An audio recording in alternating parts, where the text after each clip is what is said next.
We are one of the fastest changing demographies in the world. So our change from being a European-centric country to being a very multicultural country is happening right in front of our eyes. We also have an ageing population. So right now, our biggest population is over 60.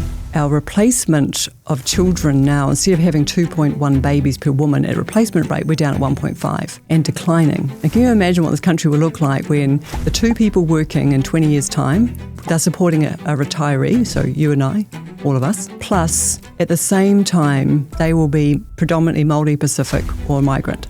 So that's in a very, very short time. So while we're still all alive, we are going to see this country through a very different lens. So the people who are working, we want to make sure that they are in the best possible position to be highly productive and thriving in whatever they choose to be. What's the advice for how to prepare yourself for the market of the future? So the most important thing is everybody needs to know AI. Every job of the future is going to have a component. So it's the longer you take to jump on that bandwagon, the harder it's going to be. The exponential kind of adoption rate and also the advances are so profound. We have to be really deliberate about we are going to have a lot less money. So unless we can find a way of attracting investment into this country, that will be our greatest challenge. I do think it's when you start delving into this, you start to go, okay, this is a really interesting time to be on the planet, but a really interesting time to be in this country. This week on Between Two Beers, we talk to Frances Valintine. Frances is a futurist and education entrepreneur who has spent 30 years trying to make New Zealand smarter about its future and quietly succeeding. She grew up on a farm in Taranaki, left New Zealand at 17 and came home a decade later to co-found media design school with her mum, which became the world's third highest rated film school. Then the Mind Lab, judged Best Startup in Asia Pacific by Richard Branson and Steve Wozniak. Then Tech Futures Lab, then Academy X, where she now employs a staff of 120 across 2 countries. This one is about AI, education, and what New Zealand needs to become. But mostly, it's just a remarkable life story. You're going to love this one. Between Two Beers is proudly brought to you by One New Zealand. We believe that One New Zealand connects New Zealand, while Between Two Beers connects New Zealanders. And together, we're New Zealand's most trusted connection platform. Between Two Beers is also supported by TAB. Keen for more action on sports and racing? Download the TAB app or visit tab.co.nz to get your bet on. R18, bet responsibly. And Steve and I are also proud to be dressed by Barkers. Check out their range at barkersonline.co.nz. Enjoy. Frances Valintine, welcome to Between Two Beers. Kia ora, great to be here. We're very excited to have you in the One New Zealand studio this morning. We're incredibly grateful you've driven to Hamilton from Auckland for this one. But some of your colleagues have suggested they get a bit worried when you're travelling because they say you have time to think and they're never quite sure what you're going to come back with. So I wanted to start by asking what you were thinking about while you were driving to us from Auckland this morning. I was actually listening to a podcast, one of my favourites, Hard Fork. Okay. Yeah, great podcast. So I hadn't listened to the last one, so I took that opportunity. And then the rest of the time I was on the phone. Really? How are you doing both at the same time? Oh, you're okay. Rest of the time. Yeah, the rest of the time. Other time. Clues in the detail. Yeah. I gather you've been away in Fiji recently, though. So did you come back with any big ideas from that tour? One of those holidays, like a literal holiday, which I have never done. I've never been to an island and just taken a pile of books and read books, and that's all I did. Really? So it was great. So what ideas did you come back with after reading all those books? Look, I think one of the first things is I'm going through this transition right now about how much time we should be spending reading books and reconnecting a little more analog in the world. And so that just reminded me more than anything about how we need to be really focused right now about sort of breaking digital connections and getting back into real world. And I think just that process, the joy of lying and reading a book was a big part of that. But also I'm spending a lot of time thinking about what's happening in the world around AI, of course. And the oil crisis is pretty big up there right now too about what that would look like if it all goes horribly wrong. Because that's not your normal, is it, like you say? Because normally on holiday you'd be off doing adventures or trekking. I'm very or much hiking. the hiking, trekking, adventure, often by myself, going somewhere where I can get off the beaten track. So this was actually quite a different holiday. And actually I was meant to be in Europe, and actually the only reason I'm not in Europe this month is because of the oil crisis. There was just too many variables and too many possibilities that it could make it really tricky to get back. So decided actually I'll stay closer to home, and I'm heading off to Australia tomorrow morning, and I'm just doing a sort of local holidaying for my month off. Oh, a month off sounds good. Yeah. Is it a month? Is it a month off? Is it a month? It's a Frances month off. Okay. Which means It's a pretty normal week, just at different times of the day. The Frances Valintine story needs some framing because there are many strings to your bow. It's honestly been the most fascinating week of research. We've spoken to a lot of your friends and colleagues and sort of understanding your story. And I want to read it out because it's kind of, There's a lot. Read it. There's a lot here. So you grew up on a Taranaki farm. You left school and New Zealand at 17 and didn't come home for a decade. You moved to London, you worked in Turkey, you had jobs in marketing and fashion production. You moved home in the mid-90s, looked around at a country still ignoring the internet, and co-founded media design school with your mum. It became the world's third highest rated film school. Then the Mind Lab in 2013, which won Best Startup in Asia Pacific from a judging panel of Sir Richard Branson and Steve Wozniak. Then there was Tech Futures Lab, then Academy X, New Zealand's only private graduate institute, now expanding into Australia with 120 staff. You're a companion of the New Zealand Order of Merit, you're chair of the Auckland Theatre Company, you're a national expert for the UN-backed World Summit Awards, you have survived 2 plane incidents. You've been described as the MacGyver of cooking. You've worked at the Auckland Zoo looking after giraffes. You've been a vegetarian for 30 years. You wrote a book during COVID. You entered the world of wearable arts 7+ times, making the stage every time. And your latest venture, Love Heart, launched a few weeks ago, which is aimed at the over 60s. Everyone we spoke to said the same thing. Relentlessly generous, a lifelong learner. You seem to have a sixth sense, the type of person who knows someone is pregnant before they do. A visionary, deeply purposeful. You don't seek the spotlight and have to be seen to be believed as a person. You don't sweat. You're possibly a robot, and no one really understands how you do it all. Okay. accurate. Anything contentious in there? No, but when you put it all in a row like that, it does feel a bit overwhelming. It just means I'm old. How do you do it? Because, again, the people we spoke to, and I don't think we've ever had this with a guest before, they are so in awe of what you've done and what you've built and how you've done it. And the common theme was, well, I don't know how she does it all. Like, are you intentional with your time, or do you sort of like sacrifice sleep, or how do you fit so much into your life? Look, I think initially I did sacrifice a lot of sleep. I was, up at 4 a.m. I'd work really long days. Sometimes I'd be training at crazy times of the day with a torch on my head and going out running and things, just to squeeze in some me time. But over the years, I've got better at focusing on the things that make my days better. So sleep is now important. Probably still not as much as other people would get. I mean, I was still up at 5 o'clock this morning, but a lot of it is intentionality. It is about, what do I need to do today? And if it's a lighter day, I'll take that. But if I've got a lot to do, and sometimes I'll have so much in a day, I just have to look at the beginning of the day and go, I'm just going to deal with the first hour, and then I'll deal with the second hour, and then I'll work my way through the day until I get to the end. But it is one of those things where I don't really think about things in totality. I just let chip away at things and keep chipping at it. I always have a North Star, and that's not just one. That's the personal North Star, the business one, the relationships, the giving and supporting others. Like, I just keep chipping away at that. And some years are great and some months are great. And sometimes I look back and go, well, I put a big line through that and could do better, my own personal rate card, and score myself and go, what could I have done differently in that situation? So there is a lot of self-determination with that. But it all comes from the same place, which is, I want to do a lot in the time I'm here. So make the most of it. Do you think a lot about legacy and what you might leave behind in your mark on the world? Yeah, I don't frame it as legacy, but I guess it is a legacy. It's more around, I know that in 100 years from now, none of us are going to be here. Not one person I've met today is still here, and none of us will be remembered by name. I'll be someone's great grandmother who they can't remember. So I want to make the impact while I'm here, so that it's one of those things, not because I want my name up in lights, but I want to make it so I can rest at the end of my life and go, well, that was pretty good. That was worthwhile. It was a good ride. So it's not necessarily about that legacy, who comes next, but setting it up for them so that they can take whatever I leave and do what they want to do with it would be pretty important, particularly for my kids and grandkids in the future. And then it's hard to imagine after that, the world's changing so fast. I've heard you speak about being 1 in 8 billion. And when you do frame it like that, you kind of do think about your insignificance in a way, but your significance also to those that you interact with so often or so frequently? There are 8 billion people on the planet or over that now, and yet there's only been around somewhere between 10 and 11 Kiwis ever, 10 or 11 million Kiwis have ever been born. So we are so insignificant in terms of our population, and it's declining really, really rapidly, and we know our birth rate is really low.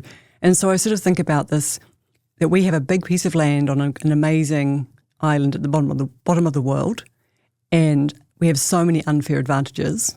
So let's utilise every single one of them, because there's not many of us. There's only, and we're a really multicultural country. So, if you take the 5.5 million of us today on these 2 islands, or 3 islands, I should forget, that actually we all have a place to do something quite remarkable. Whereas if you're one of a population of, say, in India, over 1 billion people, to stand out at 1 billion people is pretty hard.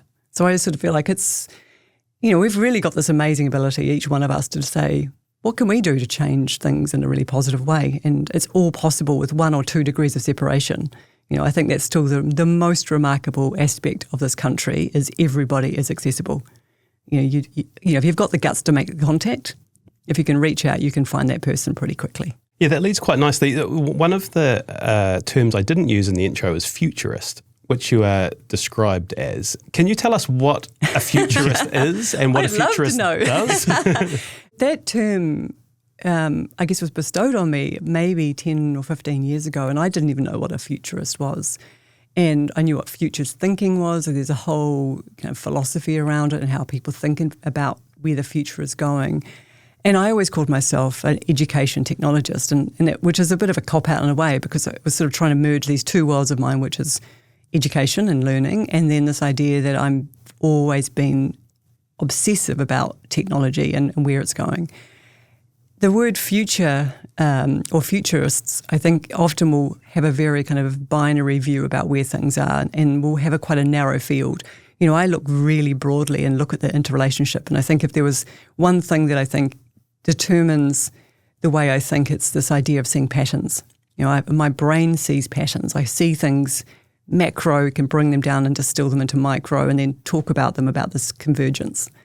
And I think that's probably the thing that defines the way I think and the way I play in this world.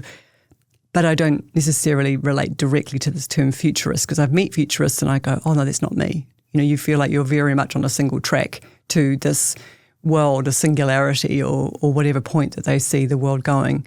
And so I certainly don't have that kind of view. I think it's a very zigzaggy, confused world that we're in, and we all will kind of move through it in different ways. Yeah, is it also, because when I hear futurist, it's a little bit, I'm not sure if intimidating is the right word. Jetsons, are you thinking of the Jetsons? I'm thinking of Jetsons. I wish we had the Jetsons. That would be great. I could have a little hovercraft, get me home. But it's the contrast to the work you actually, because the work you do is deeply human, and it's all about connection. And yeah, there's kind of that contrast between sort of AI and future and connection. Yeah, and I think that's the bit that people sort of imagine that, I live this world of everything's really high-tech and futuristic and things, which is, I couldn't be further from the truth. I literally live off the grid.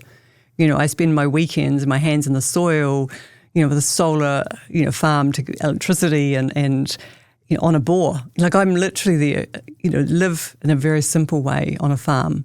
And the technology I see is because humans are being carried forward by technology. So I want to understand what that technology does for humans. My absolute passion and interest is human. I'm really not interested in technology for technology's sake at all. In fact, if someone said you can take away all technology tomorrow or save the internet, I'd go, great, fill your boots, let's go and live a different way. But the fact is it's here, it's shaping us, it's informing our future. So my view is I better get really close to it and understand what it's going to do to all of us, over the next 5 and 10 years. Everyone we spoke, so one of the tricks, I guess, let the listeners in, is we like to ask your friends and colleagues, what's a good question to ask Frances or our guest?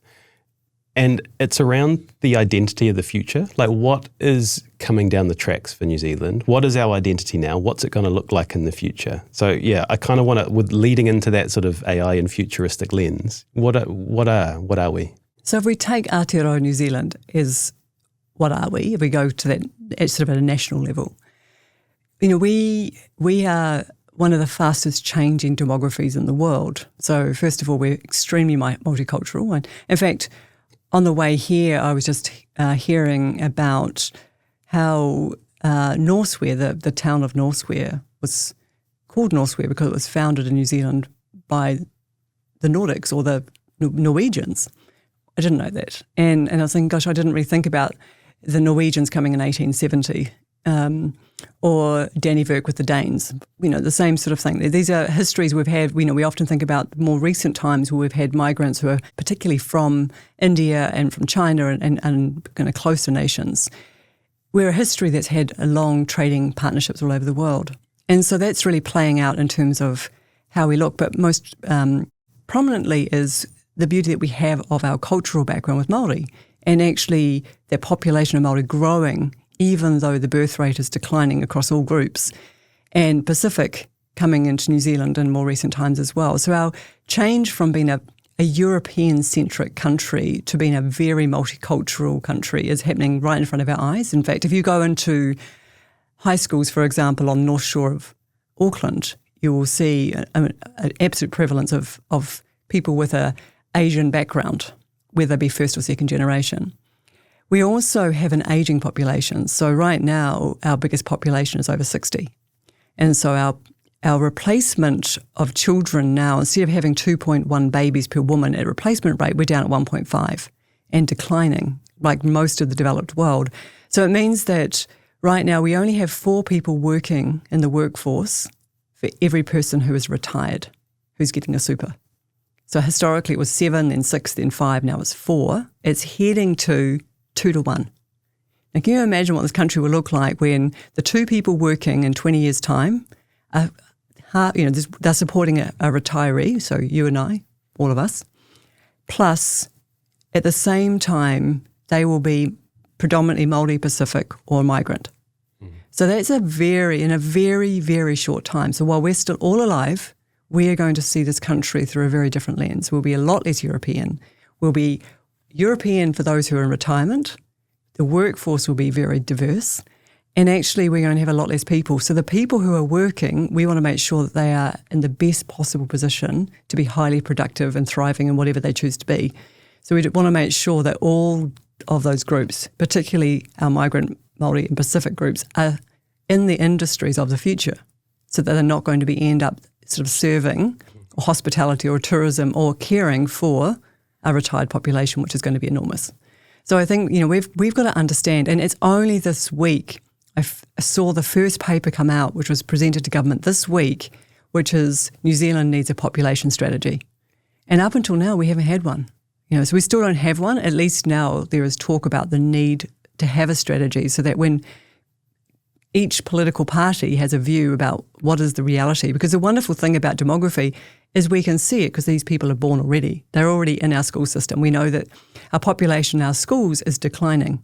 So, high schools and primary schools will shrink. So while we're at the same time we're needing larger schools right now, that will be in a few years' time starting to decline the other way. We'll need more retirement villages, bigger hospitals, and we'll have a concentration of people living in certain, areas of the country who are retired because they'll gravitate to where housing is cheaper, where hospitals are, are significant and accessible, where public transport is stronger, which means a city pool. So people are going to move out of the regions towards cities.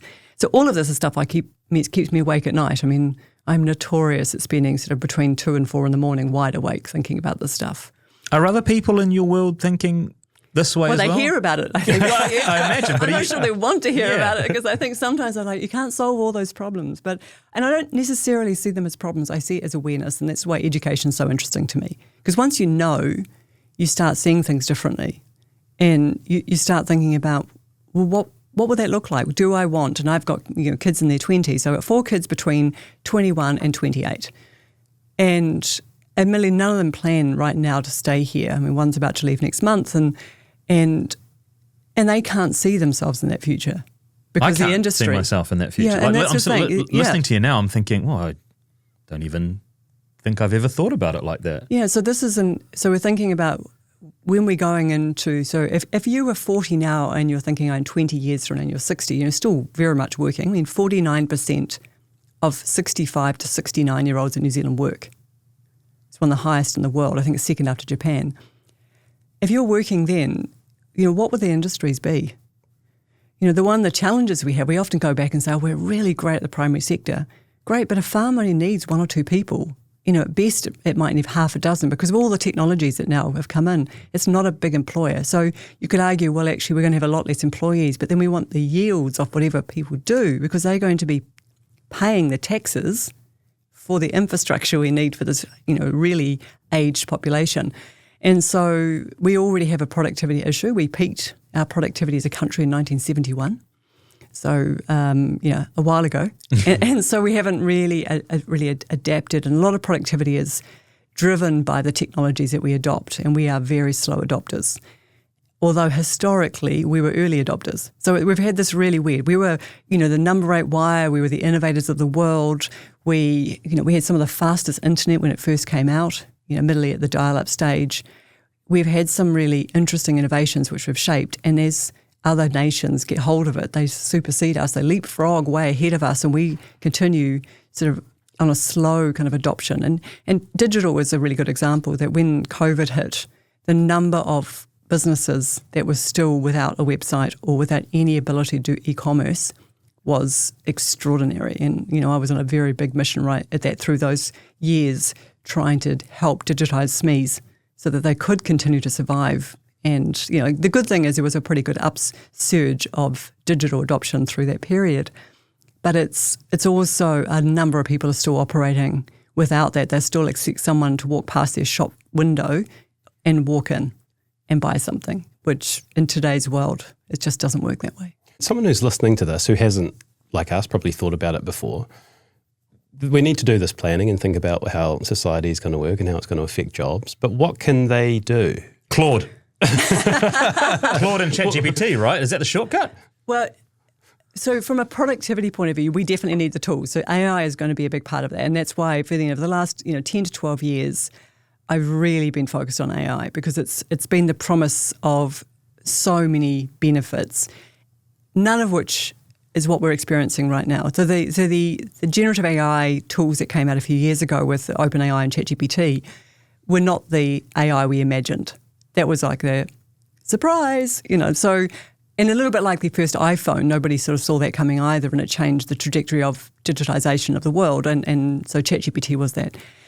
The challenge is people are not using AI anything like the way they should be. It's very new in the scheme of things. It's had a huge adoption. New Zealand as a whole have adopted AI very quickly, but the way that people use it, it's kind of interesting that we haven't understood and taken the time to really learn what it does. In saying that, if you take Claude and, flavour of the month, everybody's not using Claude right now.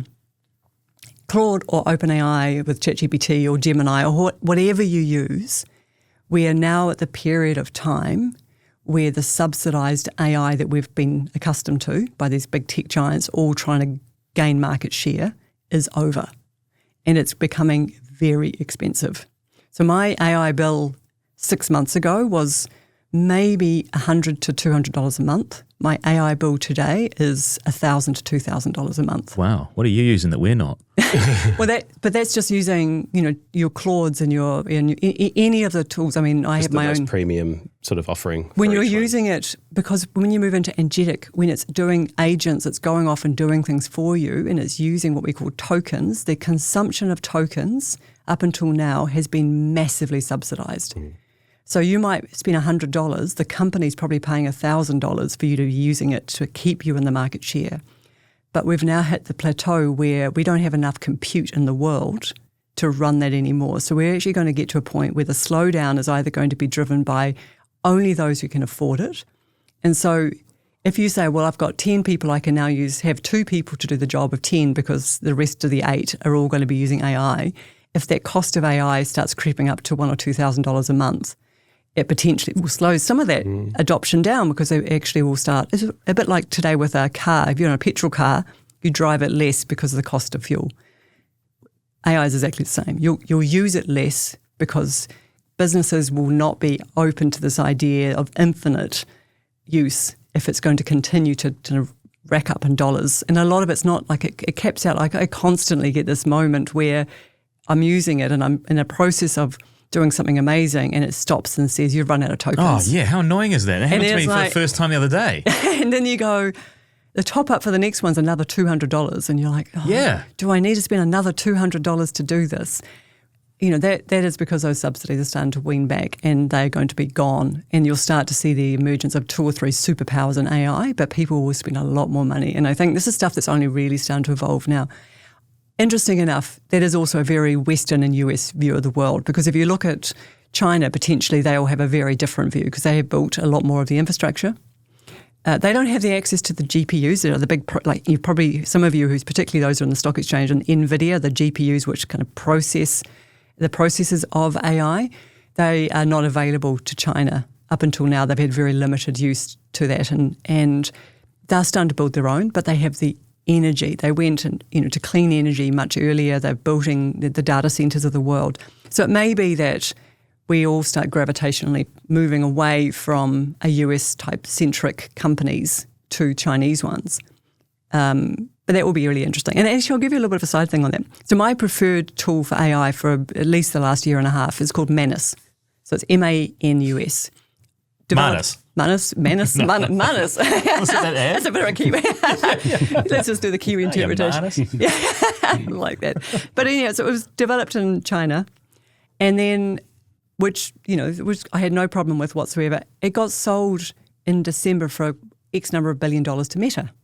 So I had this moment on 30th of December into last year going, because it's not a company that I personally have any kind of real commitment to. And then 2 weeks ago, the Chinese government has said to Meta, no, you got to wind that deal back. It's coming back to China. And so this is this weird little play out that most people have no idea about that's going on. And if you take the top 100 AI companies in the world, really the majority of them are not companies that we know. They are brands we've never heard of because they're in other languages and different, and they're actually popping up and they're localized and they're mobile and they're, they might be in Vietnam or the Philippines or in Nigeria and places. So we do have this very kind of weird US-centric view of AI and adoption. It's just that's where the money is flowing, and it's literally, we're developing these trillion-dollar companies, and when we say we're feeding into these trillion-dollar companies who are giving us these highly subsidized tools that we're all lapping up and going, this is pretty amazing. And the balance of this power is all going to come to a kind of a grinding halt in the next little while, either because they run out of energy or the data centers become too expensive or the water issue becomes an issue or money starts to disappear or the cost of actually using inference or processing of tokens, as it's called, will become too expensive for a user, and they'll just go, we'll hire Joe back. Actually, Joe's cheaper in the long run and more predictable than using these tools. And I do get really frustrated when I'm using AI and I'm doing something that's relatively straightforward and it starts doing a really complicated solution. And I have this debate literally because I use voice for all my AI. I'm like, stop processing. You're not doing this the right way. Go back to the beginning. Literally I'm talking I get really annoyed and I'm watching it churning through tokens. I'm like, this is a really straightforward job. Stop it. You're doing it. You're going way too complicated. And so then I'll jump to another platform and go, here's a simple task, do the simple task. And then I'll go back and say to my tool and going, you failed that one. I got it done by Gemini and you failed. You're out. And exactly, it's quite human in a weird way. Have you named them? Have you named all your different? No. I stick with, although they all have a name for me, I think, if they get familiar. So somewhere along the way, because my friends call me Frankie, it's, now when they're talking, they'll say, hey, Frankie. And I'm like, it's so weird because I'm sure I never said to any of my tools that my name is Frances or Frankie, but they pick it up. To bring it back to the person listening to this, they're 30 or 40, they're, a real estate agent or a journalist or a marketer. You can see what you've just said, that the New Zealand is going to change. You can see AI is coming and it's evolving and there's all this stuff happening. What can they do? Like what's the advice for how to prepare yourself for the market of the future? So the most important thing is everybody needs to know AI. I mean, every job of the future is going to have a component. So it's the longer you take to jump on that bandwagon, the harder it's going to be because the exponential kind of adoption rate and also the advances are so profound. But at the same time, there's a lot of people right now sort of saying, it's still an IT function or I'll get into it later.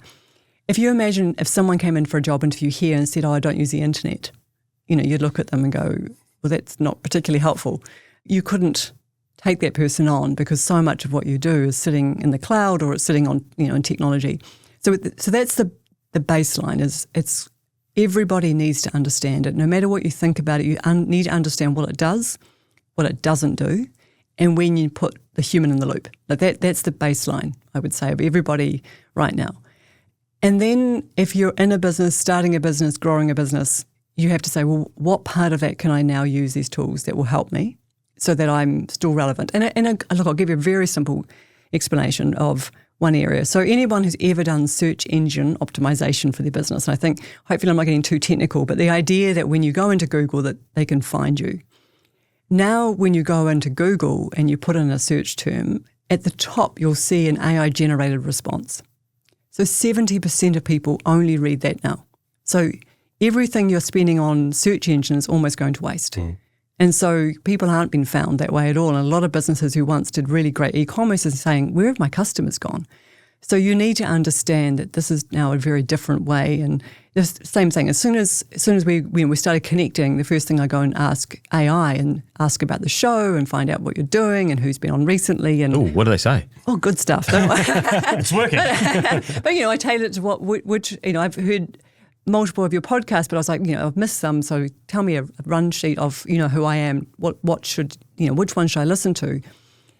And that's how people are, going to a restaurant. They'll be going to their Claude or their Gemini or their OpenAI and saying, hey, what restaurant? Or I'm looking for a new pair of shoes. What shoes should I get? So that's just one example. If we're thinking about the way we did things, you're going to spend a lot of money and get no benefit back. And that's kind of an overlay in everything we do now, whether it be, a 5-year-old going to school or somebody, interfacing and as a retiree. But when it comes to like NZ Inc., which is probably the way I think mostly, is sort of think, what does the New Zealand of the future look like? We have to be really deliberate about the fact we are going to have a lot less money. So unless we can find a way of attracting investment into this country, that will be our greatest challenge. So if you look at a place like Ireland as a good example, which it was really in a very bad state of affairs economically, and then it managed to find ways of attracting the tech sector and it built a really comprehensive technical, highly skilled workforce, brought a lot of people in, attracted them in, did some interesting approach with tax and rebates. They sort of grew their bench strength because they leaned into the technologies of the future. We don't really have that. We don't have investment flowing into this country. We've got some with some of the infrastructure, but that's pretty much it. Most companies have to self-fund for a long time. They have to get pretty big before anyone's going to look at them because we're too small. A lot of businesses people build and they think they're going to sell them for $1 million. And I say that a little bit tongue-in-cheek because every time I talk to someone that's got a small business, I say, when do you plan to sell? They said, I plan to sell at 60. How much will that be worth? They say $1 million. Almost always. I don't know what it is. It's like small businesses are worth. And then they find that the next generation don't want their business. They've got no savings. They haven't put across. Right now we have about, give or take, $1.4 trillion held in property owned by boomers.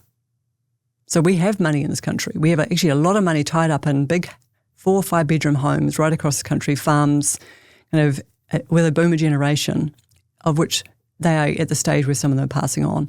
That money will flow equally for the first time to males and females. First generation where money is being left to children. But the money that's been left for children, those children could be anywhere between 40 and 60 to 70 years old when they die because of longevity. So then what will they do with that money is the question. Because the money will flow, will they invest here and build businesses, create new capital markets, investment into technology and new things in New Zealand? Or will they go, awesome, mum left me $1 million. I'm going to build a big ass house and actually spend the rest of the time sort of jumping between here and some other market. So we need to kind of define that because there's going to be people who are going to inherit money and some will inherit a lot of money because they'll have multiple properties or farms. We want to make sure that money stays in this country and it goes into things that actually are good for the future for this country. But again, no one's talking about that stuff. Like it feels like sometimes I'll go into a room, they look at me like, what is this? This is like literally lifting a lid of something I don't know, and it's all happening literally as I sit here. The money is transferring, only the early stage. Again, people are living to be 80s, 90s, more and more, 100. And, you know, David Attenborough, I mean, how cool is that? You know, I think, what a life, 100 years and what he's seen. You know, that's going to become more and more normal. And so we the only place we have money, and you'll see it every time a conversation with government right now, whichever government, there's no money. You know, we're not a wealthy country. And that will increasingly become problematic for us because the money will be tied up in properties with less people working, with less tax take and greater infrastructure need. So this is like it's a big topic to be kind of launching into at the beginning of a podcast, but I do think it's when you start delving into this, you start to go, okay, this is a really interesting time to be on the planet, but a really interesting time to be in this country. If you want to stick around and have your descendants here as well. You must see faces like this all the time, because I find it fascinating what you're saying, and I hadn't really sort of thought about it like that. In rooms you speak to and people, you must see that all the time, right? I do, and I think people, often will have these conversations and then people will bring me in, and then at the end of it they're like, okay, next on the agenda. And then they're talking about risk, or, they're talking about health and safety, and it's like, that's... we need to amplify this conversation into communities and into families. It can't just be at a business conversation. It has to be thinking about, if you mapped it out, you had a blank piece of paper with your family and said to all the different generations, let's talk about what we think this world would look like and what this country would look like 5, 10, 20, 50 years from now. And where will you be at those different age groups? What will you look, 20, 40, how old will you be? What do you imagine you'll be doing? How much super will you have put aside, or how much savings do you imagine? I think there are some initiatives around putting more money into bank accounts of 18-year-olds into sort of KiwiSaver and things to try to start preparing for that. You look at the money that an Australian will have in their super when they retire versus what we have. They got there much earlier. They obviously, 12% is a big chunk of money that goes in. And it's, on top of salaries normally. It's not just it's a big differential. We have a weaker currency, a smaller amount people are, it's sort of, and we started later. So, you can start to see we're pretty late to the party to start planning. And it's so interesting that as I get older, I start thinking about these things a lot more, because I look around with my peers and start thinking about, what are you really thinking it will look like if you retired at 65, let's just say you were lucky enough, and you live to be 90. That's a long time to live with no money. Mm. And, I don't imagine it's going to be a super when I get there. Like, I certainly don't imagine I'm going to be getting like I have a father who's unfortunately in a dementia ward, and he spent his whole life working so he could retire and go and have a good life, and then found himself at the day he sort of retired at 70 with quite profound dementia. And so he's in full-time care, and his money now goes to care. And I keep thinking, this is all wrong. This is a completely not what I imagined his life to be, and he would never have imagined his life to be this way. And I think this is all part of it. It's like, every day we should do things that partially scare us, but also contribute to the bigger picture, the long term, and actually making sure we spend time with people we love, make sure we're putting something aside for the future, making sure we're sharing information to people. The challenge is our attention span of all of us is now a nanosecond. We focus on something, infinite scroll on social media, we're looking for instant gratification. So to talk about really big, gnarly, complex issues, it's really hard for all of us, because we're all looking for the next hit, the next dopamine. And I think, so this is where technology makes me very nervous, because I think it's really hard to have these big conversations if we're looking for that next, hit it hard with the next hit and the next clickbait. And that's the world we're in, and I think that's a challenge. Yeah, it's interesting for us being in this space, because we are long-form podcasters, right? We are kind of the antithesis for the clickbait, but we still use those hooks on our social media to get people to listen.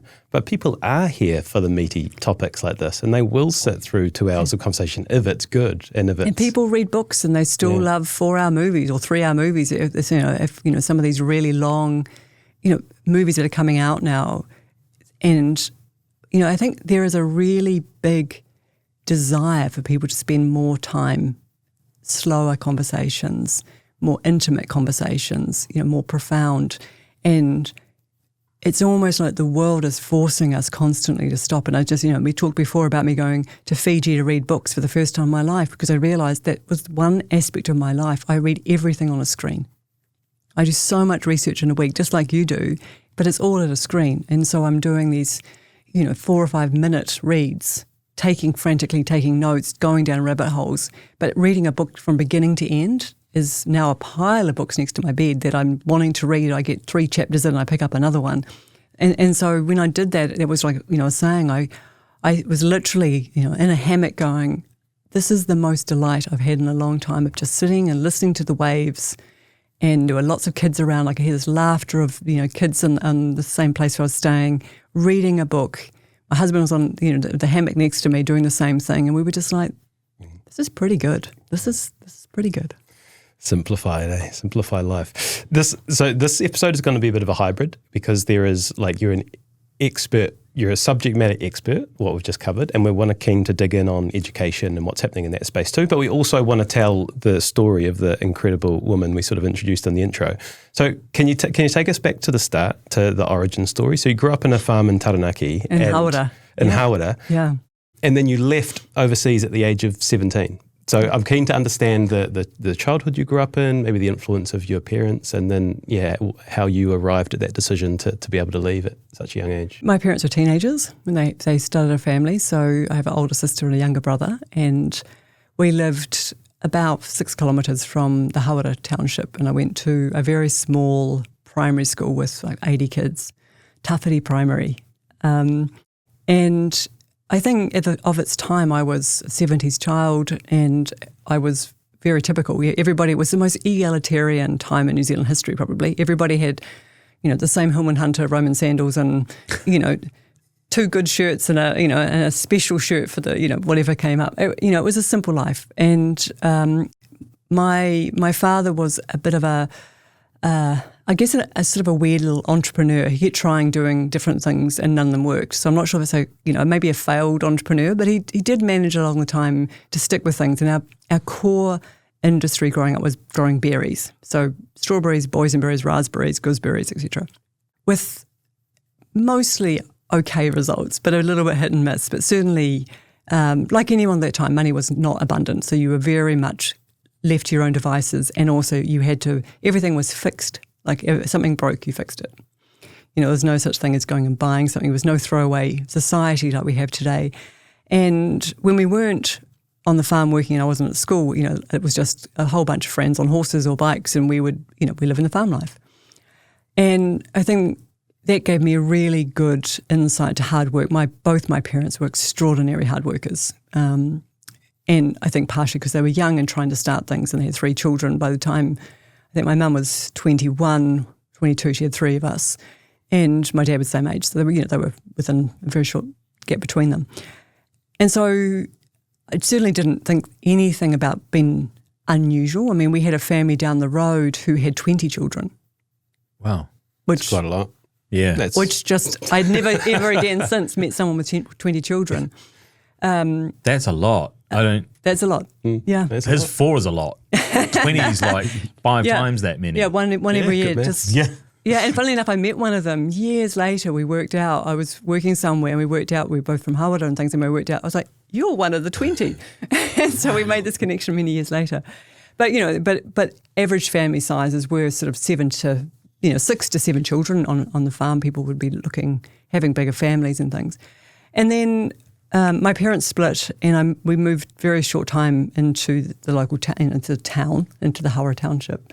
And I started Hawera High School, and then my mum decided, she was in travel, decided to move to Auckland. So I followed her and was pretty keen to make that move and get out of town. And I think if you're spoken to my mum, and unfortunately she's on holiday overseas at the moment, but she and I get on extraordinarily well, and she was a real go-getter. Like, she was always designed to be in a city. I don't know, so she came from another small town in Taranaki called Inglewood, and she ended up here. I followed, and very quickly I realised there was a big world outside.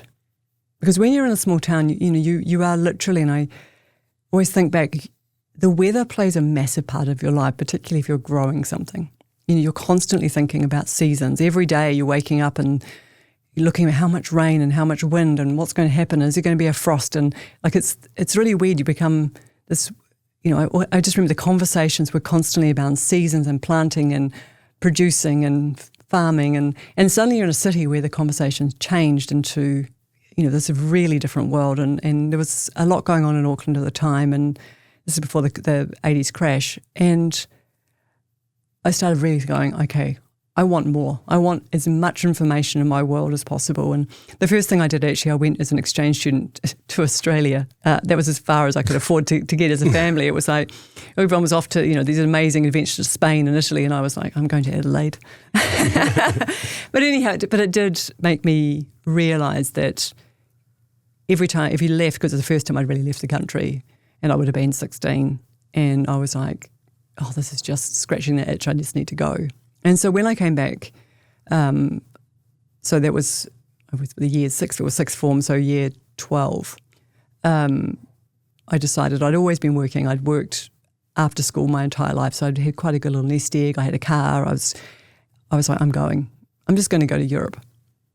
And London was the easiest place to go to because that was really the ticket to, for Kiwis of OEs at the time. So at 17 I literally packed a bag, not knowing anyone. Like I didn't have a group of friends who had already gone there. One of my school friends I'd known for a while had moved back there a few years earlier. So I knew of one person who lived in Bath and in the UK. And I went, no credit card, because of course that wasn't a thing, certainly no cell phones and no internet. And now it's really interesting. As my children hit 17, I looked at them and thought, hell no. I was going to ask Not you. a chance. And that's with cell phones and with the internet and having full visibility and video calls. I mean, I would call back at Christmas and birthdays, and it would be a very short call because, sitting there with tokens or jet-ons or cash, depending on which country I was in at the time. And when I look back and go, why did I do that? It was that beginning of my curiosity really coming to play. And my mother always said that I was the shyest young girl. She said I hid behind the folds of her skirt growing up. She said, you were literally, if anyone walked into the room, I was the one that was hiding. If people would knock on the door, I would run and hide. And then I hit a sort of maybe puberty, maybe it was something else, but suddenly I was like eyes wide open and I was just like, give me more. And I became obsessive with books that were on anything to do with the world. I was just curious. I remember I was given a book about windmills once, and any other person at 11 years old being given a book on windmills would have been like, and it was a black and white textbook with black and white photographs, and I was deeply kind of interested in how windmills worked. So it was just this really strange time. So anyhow, that's what I did. I left, and then my world really became big.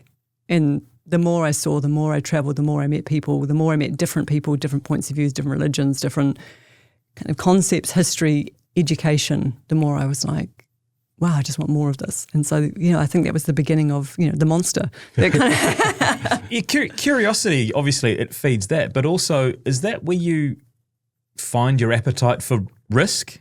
Like risk is perceived one of two ways, either a negative or a positive. But you get on a plane not knowing what your plan is. Like that's a pretty big gamble to take. I don't really think about risk the way other people do. And I actually, my only thing I ever worry about is the people I love from a risk point of view. Like if someone's unwell, that I'm very caring, very supportive and will be there. But risk in terms of things for me, financial risk or personal risk, I sort of don't see that. I sort of take it on this, I'm on a journey, I'm on this planet, go for it. Like what? And actually I will say to students, I still teach in postgraduate programs within my institute with Academy X. I teach regularly and I'll say to them, and these are adult students with the average age of 45. So these are, people who are grown up. And I'll say, like if you just have those bad days and you remember, if you sort of imagine yourself lifting out off the earth until you're out, sitting out in space and you're looking at this little world, little earth floating around in the galaxy and you realise that we are so insignificant in the scheme of a galaxy. Like we're so insignificant and we worry about these things which almost never go wrong. And if they go wrong, they're the biggest learning opportunities. So either you get the benefit of something goes well or you get the learnings if it goes wrong. But I've never had anything where I've said, that went really wrong and I wish I never did it. everything, even the worst times in my life, I still go, I learnt a lot. I grew more. I saw things differently. I reflected and thought about things differently. So my view of risk is it's just a process of, it may work out great and it may not work out great, but I'd rather do it and not sit back and think about it. And it really comes back to, I see people when they're forming a business particularly or changing careers, that they overthink and they literally get to the point they've thought about it so much, there's no joy left in it. You're talking to me. You're literally talking to me. Yeah. And the joy, and then there's no fun. And I do it because I find just throwing myself into something, I find the joy. Even when, one of the people I need to talk to, Fee, who's working with me now, who I've worked with for a long time, she said to me the other day, do you still get anxious? Like, do you still have these moments? And I said, look, I've had 3 nights where I've had terrible kind of like wake periods and feeling like heartburn. I don't get heartburn, but because we're doing something new. And she said, but you keep going and doing it again. I'm like, yeah, but that's the joy of it. It's that feeling alive. I feel like I'm human, I'm there. I guess I watch people who climb cliffs, what are they called? The extreme, people who climb up vertical fronts of mountains. And I look and think, you're crazy. Like, I don't have that level of risk. That like risking for the sake of risk is not that. The risk of feeling like I'm doing it and making a difference, but also the joy of kind of seeing where does it go. Those books, when we were young, you had those books where you could decide the different endings by what page you chose. Pick a path. Yeah. There you go, pick a path. Like that was me, I was like, just pick a path. And yeah, but you did. You end up in Turkey. Yeah, you just pick a path and you go and you live in that path and go, pick another path. And that's just how I think. There's something, and I'm not sure if this is the right time for it, but it piqued my curiosity, and I heard you talk about it in an interview you did, and it's in your book. And I wonder if it lends itself here into also like life is short, and that you've had a number of friends that have lost their life through murder, from what I understand. And does that feed into it too? You've got the risk, but you've also got like, well, you don't know how long you're going to be around for, so just go. This is a really weird topic because I did put it in my book, and quite a few people reached out to me and said, it's really weird, it's happened to me as well. I've had a number of friends die at the hands of others. And I did realise I wasn't completely an anomaly that I thought I was, but I'm still, statistically, it's an anomaly, which is from the time I left New Zealand, within the first few months, I had a very good friend of mine who had a hit and run, and she died. And I didn't know about that because my friends and my family decided not to tell me. And I was very upset when I first found out that 2 years had passed before I actually knew. And I couldn't understand why she wasn't writing back to me the days of letters. I thought, this is really weird, she's not writing. And then through the time of travel, I got to meet a number of fabulous young women travelling, often in groups, and people I became friends with or flattered with temporarily or end up working with. And there was it just seemed to be a passion, and they were all pretty much without exception were killed at the hands of somebody they were either seeing or an ex. And that was really quite profound when you start to realise it. And then I came back to New Zealand and the same thing happened. And so some of the people had happened when I was away, and I didn't know about it until a friend from primary school, and then we had friends. And then most recently a business partner and an older woman, but she was brutally murdered just a few years ago. And the same thing by someone that was close to her. And I don't know how it is that it's happened in my life, that's happened so many times. And strangely, it doesn't mean that I'm more aware of the people I surround myself with, because I think I've got a really good sense of people. So I think so I've never had that sort of fear of I shouldn't trust people, because I actually think you should trust people. But it does make me realise that life can be taken from you at any time.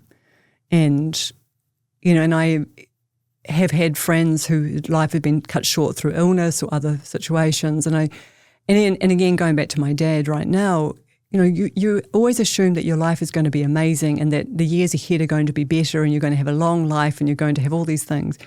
But what if you don't? Like, what if you don't? It comes back to take a path, pick a path and do it. Because it's better to really focus on those things you can do. Go and have that holiday that you're putting off. Don't spend money on silly things. Go and spend on things that make a difference to make you feel alive. And I think, in the world where now we spend so much time on screens, and particularly youth, we're talking 7 to 8 hours a day on average.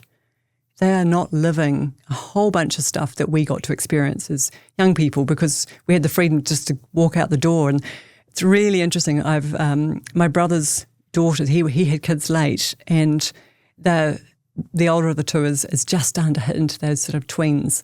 And he said it's really interesting. Up until now, she's been very much, if she did something naughty, it was like, go to your room for punishment. Like you go to your room like we all do with our kids. And now he realizes that's just a bonus. Like she's like, yeah, bring it on. I want to go to my room because I get back to my screen. So now it's like, go outside. Go and spend an hour outside. Talk to us. Go and spend and I realize that that's such a profound shift that people are now not going outside. They're not, not doing some of these things, which we did a lot of learning from.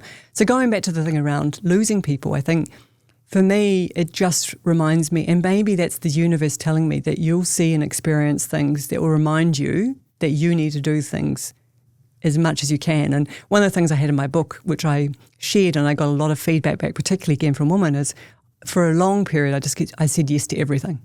I still have the same philosophy, but I was literally kind of obsessive about it. If someone asks me, I would say yes. As long as I could literally fit it into my schedule and it wasn't ethically against anything I believed in, I would say yes. And I just ran sort of like a marathon every day, trying to fit everything in that I possibly could. But what they did is it just opened up the most extraordinary doors.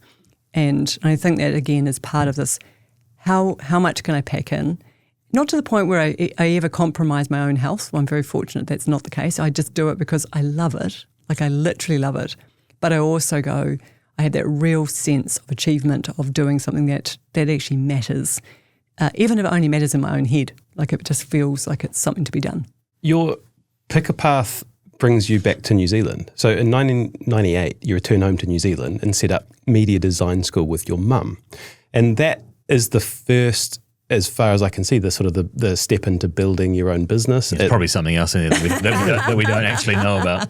And it sort of extends into Mind Lab, then Tech Futures Lab and Futures Lab, and now it's all sitting under Academy X. But that first step was media design school with your mum. So I actually got into technology when I went to London, so back in 88. So it's really weird. I was in industries, and so I started in photography. I was a very keen photographer, and so photography was starting to change, and I could see where technology was starting to have an influence on it. And then I ended up in fashion and moving to Turkey, which is where I got into the fashion industry. Everything was becoming automated. Like I was watching these very old, big beige machines doing a lot of their kind of the setup and the pattern making and people were starting to do accounts, and the internet it's towards the latter stage of that was starting to come about. And I was just watching and seeing this just absolute transformation of business. So even though at this time a computer was still limited to people in the office, it wasn't sort of a home computer, it was a reasonably new thing. It was only probably from 94 onwards we started to see that. I was like, I can see exactly where this is going. I was just watching the difference of someone doing manual output to supported with a technical output. And the reason I actually came back initially was I was living in Turkey at the time, and the first Gulf War broke out. And I didn't even know it was on because I didn't follow media. There was no social media. There was no internet. And so I actually had a knock at the door of the British consulate, who were sort of gathering up any Kiwis they could and saying, off you go, get back home. Things are heating up here. And actually at the time, Izmir, which is a city within Turkey, was the US military base, not that far away from where I was living. And anyhow, so I sort of came back reluctantly, and because I wasn't really done. And it wasn't actually back in 90. I sort of came back two or three times. I wasn't quite done and left again and came back and trying to figure out where I fit in this world. And then like a lot of, and then I met a man and then I stayed. That was the sort of the normal story. And so media design school was really an interesting time because it was before the .com boom bust. So e-commerce was starting to be a thing, website development, and CD-ROMs were at their heyday. Everyone was doing multimedia. And it was changing, literally changing from zip disks and floppies, and we were starting to, and a big file was a meg. Like 1 meg. I mean, just the backups of external drives back then. I mean, you probably remember they were so expensive. If you think back to your first external drive, you would have, whatever year that was, you spent hundreds of dollars. And now, this tiny little thing with gigabytes on it. Yeah. So it was just a fascinating time. And I came back and New Zealand was still just a sleepy kind of only internet. It was so few internet sites existed in New Zealand that it was almost like, does anyone know anyone with a website? And it was, and there was also, we had these little GIFs that would sort of, the only animation or movement on a site, because it took so long to load, was it might be like a little dancing bird or something that sort of pivoted on its spot. It was so interesting. But what was also really interesting at that time, so in 1998, I had my first son, and I lived rurally. Okay, so I lived out in rural South Auckland, and you could do online grocery shopping in 1998. You could? You could. And there was no pictures. You could go on the line, and it was Woolworths. Did you say go on the line? Go on the line. Go online. Go online. And actually the connection was so slow because I lived on it was a rural connection as well. So, and people cannot believe this because if you think about it, the online shopping for supermarkets is actually a relatively new thing in New Zealand. But in 1998, I could go online, buy my groceries and get them delivered to me. And then, because we were the fastest internet in the world at the time, and it was like, so you saved your shopping cart and you if you had to add one more thing, you'd like literally hit nappies and watch the time slowly low, just like, and then you'd be like, okay, do I need anything else? And then you'd end up buying things you didn't need because you couldn't, just to take them out of the shopping cart from last week was too hard. But it was a time save for me because I could do it at night when the kids are asleep. And so it was and that was also, I was like, okay, so if you can do this now, what will it be like when this gets faster? And so again, I was starting to imagine. And so anyhow, with Media Design School, I started in 97 and then first students in 98, almost same time as I was having a baby, which was kind of crazy. But again, you make do, you figure it out. There's that futurist brain though, isn't it? Where not everyone has that. No, and I don't know how I've got that, but it is, I say, it goes back to patterns. I see things and I can extrapolate things forward. That going, oh, if you could do this today, you could do shopping really fast in 5 years and then in 50 years. It's that is the way I see things. So, and that was the same with the film industry, because if you think about the film industry up until then, it was all very much analog and film-based, and suddenly you had a visionary like Peter Jackson going, I think I could make this with visual effects. I've seen some visual effects in the games world, and I've seen some and some of these big companies in the US are starting to do it. I reckon I could do it here. And I think of people like him as being a futurist because he saw a sector and went, if I do these 3 movies, I'll make some of them at the same time. Like he was making movie 1, 2 and 3, the trilogy, some of the content at the same time, but he couldn't do the third one because the special effects he needed the processors to be better and the computing power to be higher to do that. So he had to wait for the years to pass for the technology to catch up. Like that's an incredible mind. And I think this was like a time when we had some of our most incredible innovators in this country. We had people like Navman, navigation systems that were being adopted around the world. We had some of the technologies which today you would just go, wow, most of them have gone because they've been taken up bought out by bigger companies. But it was an extraordinary time. And actually New Zealand was really on the world stage from around 98 till about 2005 as a real technology hub, particularly around the creative sector and the games industry. And, and there's some very funny stories. And in the games sector, there's a company that you may have heard of, it's in Wellington, called Pickpock. And Mario, who runs it back then, it was called She Interactive, and it was a really weird spelling, SIDHE, She Interactive. And the government were like, oh, we have this great games industry and She Interactive's doing these amazing deals. And Mario would say to me, I'm making Barbie games for Disney. Or no, Mattel it would have been. And he goes, if they really knew the thing that's making us money, and to go and even start making a game back then, like just a computer game, you had to have a computer and a license for PlayStation, which cost $1 million. So as a startup, you had to have $1 million even to get going, which is why you'd end up doing Barbie games. And so that period, if you didn't live here in the tech industry, you can't imagine that we just saw this whole industry just evolve, this creative sector and things. And it grew and grew and grew and eventually sort of went to nothing in a way, because all the other countries in the world did the same. And of course now AI has come in and completely annihilated that. And the board I'm on in the University of Silicon Valley is my view into the future of that industry, because all of my board colleagues are from the biggest creative sectors in the world. You know, it's the co-founder of DreamWorks and from people from Google, and people are doing all these amazing things. And they're all, you know, in there, well, not all of them, but they're sort of all between 50 and 80.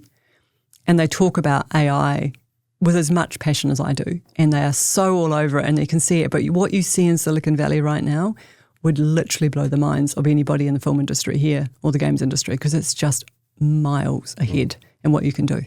Just a different world. But was that and you saw the need to train people in this country to get on that wave? Yeah, and I think the more, because originally, this is how funny it was, we had e-commerce and new media, because I didn't know what do you call all the other media, this sort of CD-ROM multimedia new websites. So new media was everything we didn't know what to call it, so it was just new media. And what happened was the sort of the birds of a feather concept of, or anybody who worked in that space, from computer graphics and software engineering at the universities and we all kind of came together, like we kind of found each other.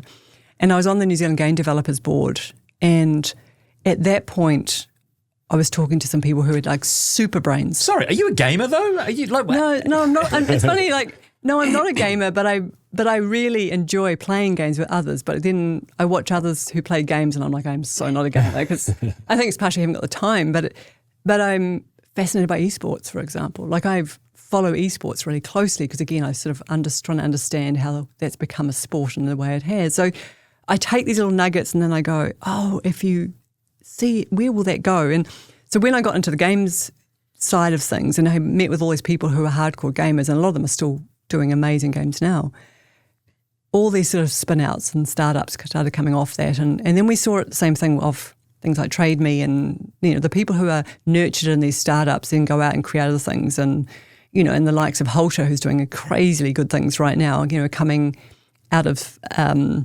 Rocket Lab, you know, so they kind of nurture in these technologies. And anyone who gets into tech, you start to see, oh, that tech's going to go there and that tech is going to go there, and to be the frontier of the next emerging tech. So, you know, when people go serial entrepreneurs, that really applies in technology more than probably any other sector, because once you know what makes a good tech product and you can see it, you can kind of go, that plus that, 1 + 1 is 3. I'm going to 3. And I think that's kind of where I see things. But I saw it from the people side, like, well, how are people going to learn all this stuff?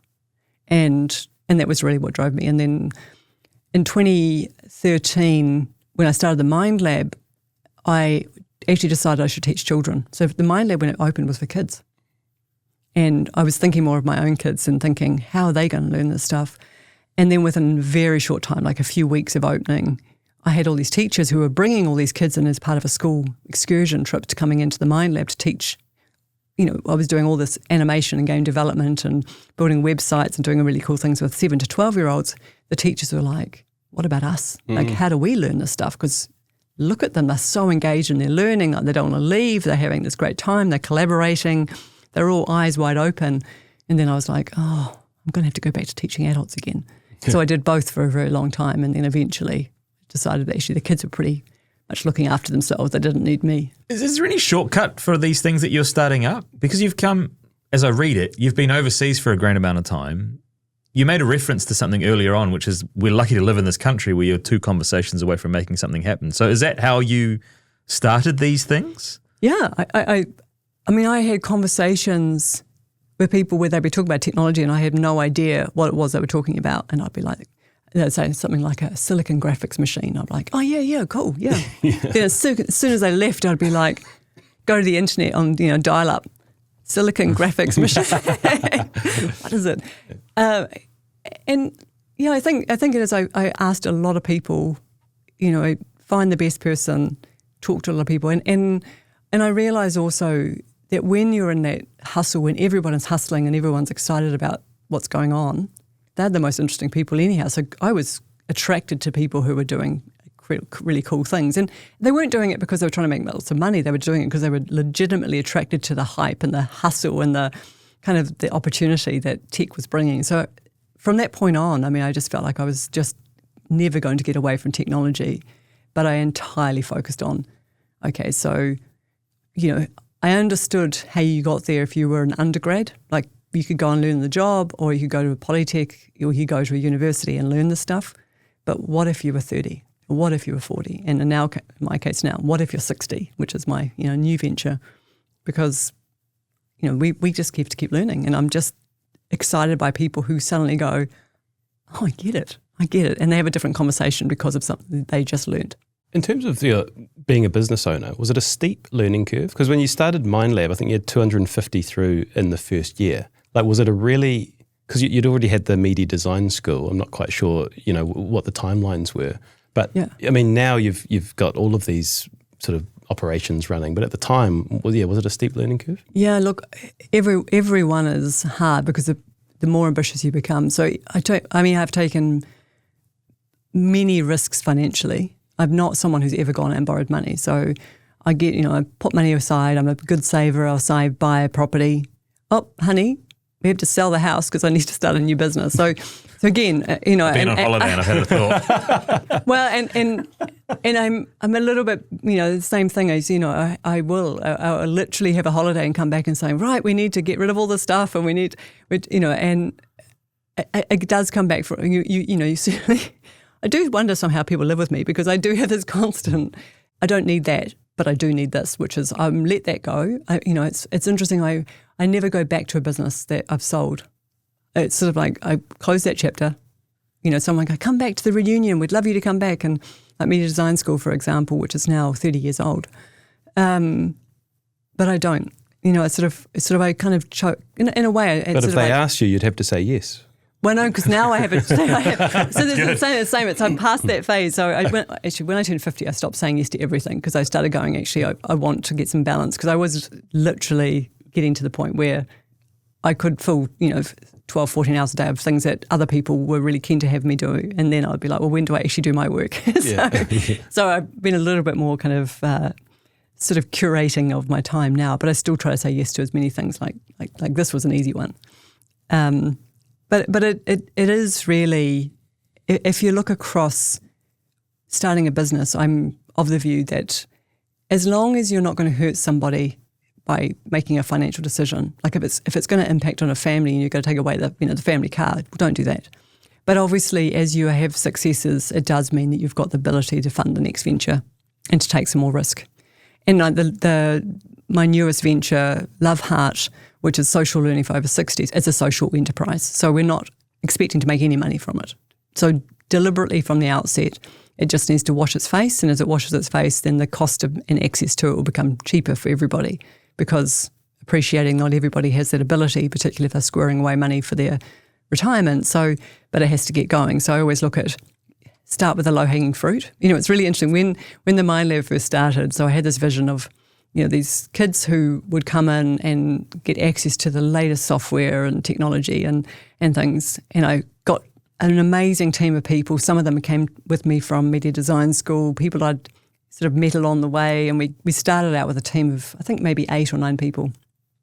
And I said, okay, so to get known for what we do, for the first 4 months, we're going to be doing birthday parties for kids. And they were like, hell no. And I'm like, no, we actually need to get the wealthiest families in Auckland to bring their kids so they can talk to all their friends about this and go to the schools and tell the schools they need to come.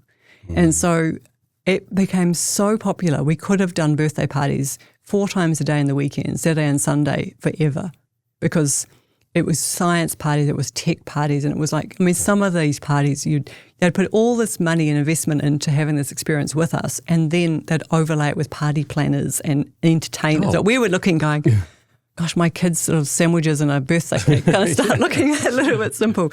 But it worked, because actually what it did is it meant there was a whole group of people who had this sort of level of income who were like, going back to their schools and saying, hey, we've definitely got to get our kids into this. It's like the cool place. And the physical environment was super cool. It was really like a big sort of industrial warehouse, completely pimped with everything kids liked. You know, all of the furniture was covered with Minecraft fabrics, and it was sort of like, it had oversized structures and things you could climb on, and it was all sort of concrete and big space, but all this intimate kind of cool things and sets for animation and claymations, and like it was just an amazing place. And so, every time I go into it, saying, who is the low-hanging fruit, who may not be your desired customer long-term, get your business going, and then you can start expanding into other areas, better access to, and probably not even that different to what, you started with sports, and diversify, because I think you start to know who you are and you start to know who your customer is. And so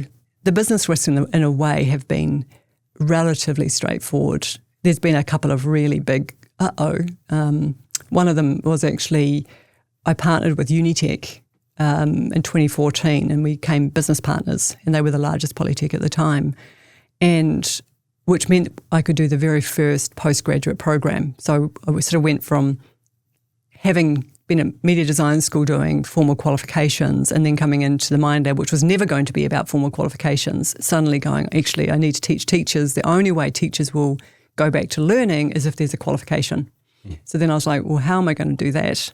Because that process to start to teach a qualification, particularly a postgraduate qualification, which is because they all had undergrad degrees in education, I was like, that's like a 5 or 10 year process, except if I partner with someone who does it already. So that's what I did. So I did, and then they got into big financial trouble. So they were I went to a board meeting only maybe 2 years into the relationship, and I walked in, there was a very grave faces in this room, and the chair said to me, we have to pull the plug.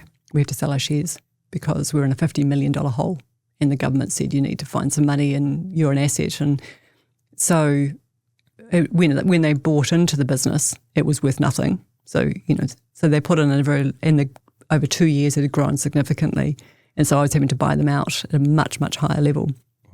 And I only had a few days to make the decision, otherwise they could go to the market and find anyone else to buy them out. And I was like, oh, okay. So I did that one. I did literally go home and go, right, kids, this house, Yeah.